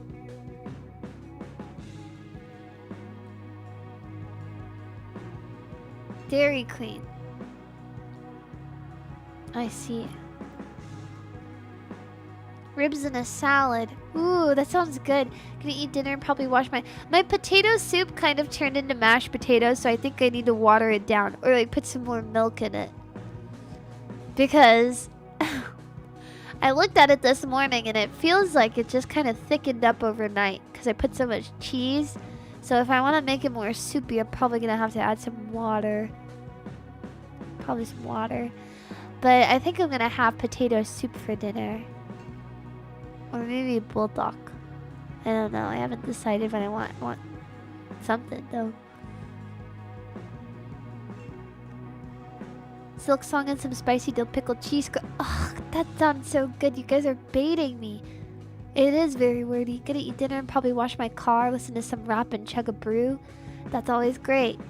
Okay, nice one. That's so bro strider of you. Your reading made up for Mario Kart loss. Good lord. Lisa, you're the youngest person ever. Thank you. You did so good reading, Sheepy. Your reading level is like 5th grade now. No way! Lisa, I'm proud of your 3rd grade reading level. Thank you. I used the word betwixt. Lisa, getting through all of Dave's dialogue, oh, I know, it stressed me out. Reading anything that Dave has to say is like literally, it's just so gooner. So gooner. How are your, she's still reading chat, how are your eyes not strained? I can definitely tell you I'm a little bit tired right now. But not terribly tired. I enjoy speaking with you guys, so it's not a problem. Also, well, not consecutively, but like, what is it, 2 hours plus... I streamed like 5 hours today. That feels like such a short time. Hi Lisa, I just got done with work. Are you done with the... I am unfortunately done with the game for today. I'm so sorry. But I finished all of the beta kits. So you can go back and read. We did Dave and Jade today. It's like just smashed potato. Her eyes aren't strained because as an iPad baby, her eyes have become accustomed to looking at a screen for hours a day. Hey! Not true! Dave is a poet. He should be writing prose with Rose. That's crazy. Don't you love Dave so much because he reminds you of your precious genmate? Yeah, definitely. Do you have plans later? I'm gonna go lay down. I watched Silent Hill last night and ate my potato soup. So I think I'm gonna go like lay down and relax. And I have tomorrow. My day for what is it called? Miss Shibal. Thank you for the nightmare fuel. Hey Lisa, it's your 4th grade teacher, Miss Shibal. You did such a great job reading today. I'm so proud of you. Have a gold star for your effort. Fuckers. Thank you, Miss Shibal. I watched Silent Hill last night, like the movie. It was very long, and it was something to like watch while I ate dinner. But it was like 2 hours and some change, which is crazy. So I kind of like, I finished the movie and I just wanted to go to bed afterwards. I was like so dead tired. Not only that, I also streamed for quite a while in the evening yesterday as well.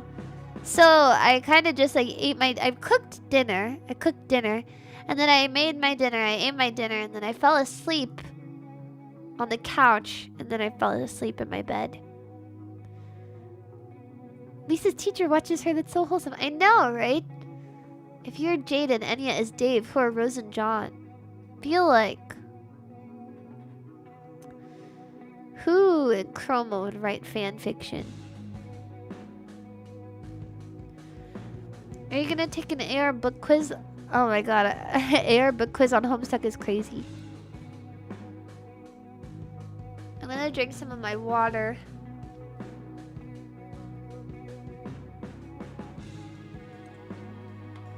Ah, good lord. So eepy. Hold on, I'm blowing my nose.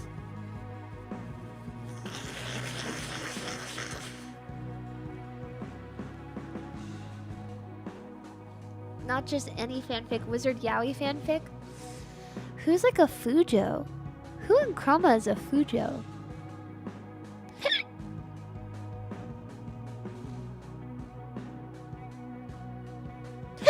Oh my god, I have hiccups really bad. All of you, honestly. I am not a Fujo! Oh my god, I have hiccups. But I'm not a Fujo, guys. I don't know. I'll have to workshop that one. That one's going to the drawing board. But we'll figure it out. Fujunt. Anyway, for my own sake, I'm going to end it off here. I'll see you guys on Twitch tomorrow. Hopefully in 3D. Like I said, it takes a little bit of setup time, but I plan to just do like waist up. Lisa, you were trying to marry off sheeple yesterday. Nuh-uh. Anyway. I will see you guys tomorrow. Please take care of yourselves. Again, I'm taking Saturday for no stream, but Sunday I'll be doing a charity stream with Pillow. It will be, I believe our slot time together is at 3 Pacific. Yeah. Anyway, Otsushipi, thank you again for hanging out with me and listening to my dumb butt yap. And I will see you guys tomorrow. Tomorrow for some jams on Twitch. Okay, bye. See you later. Goodbye.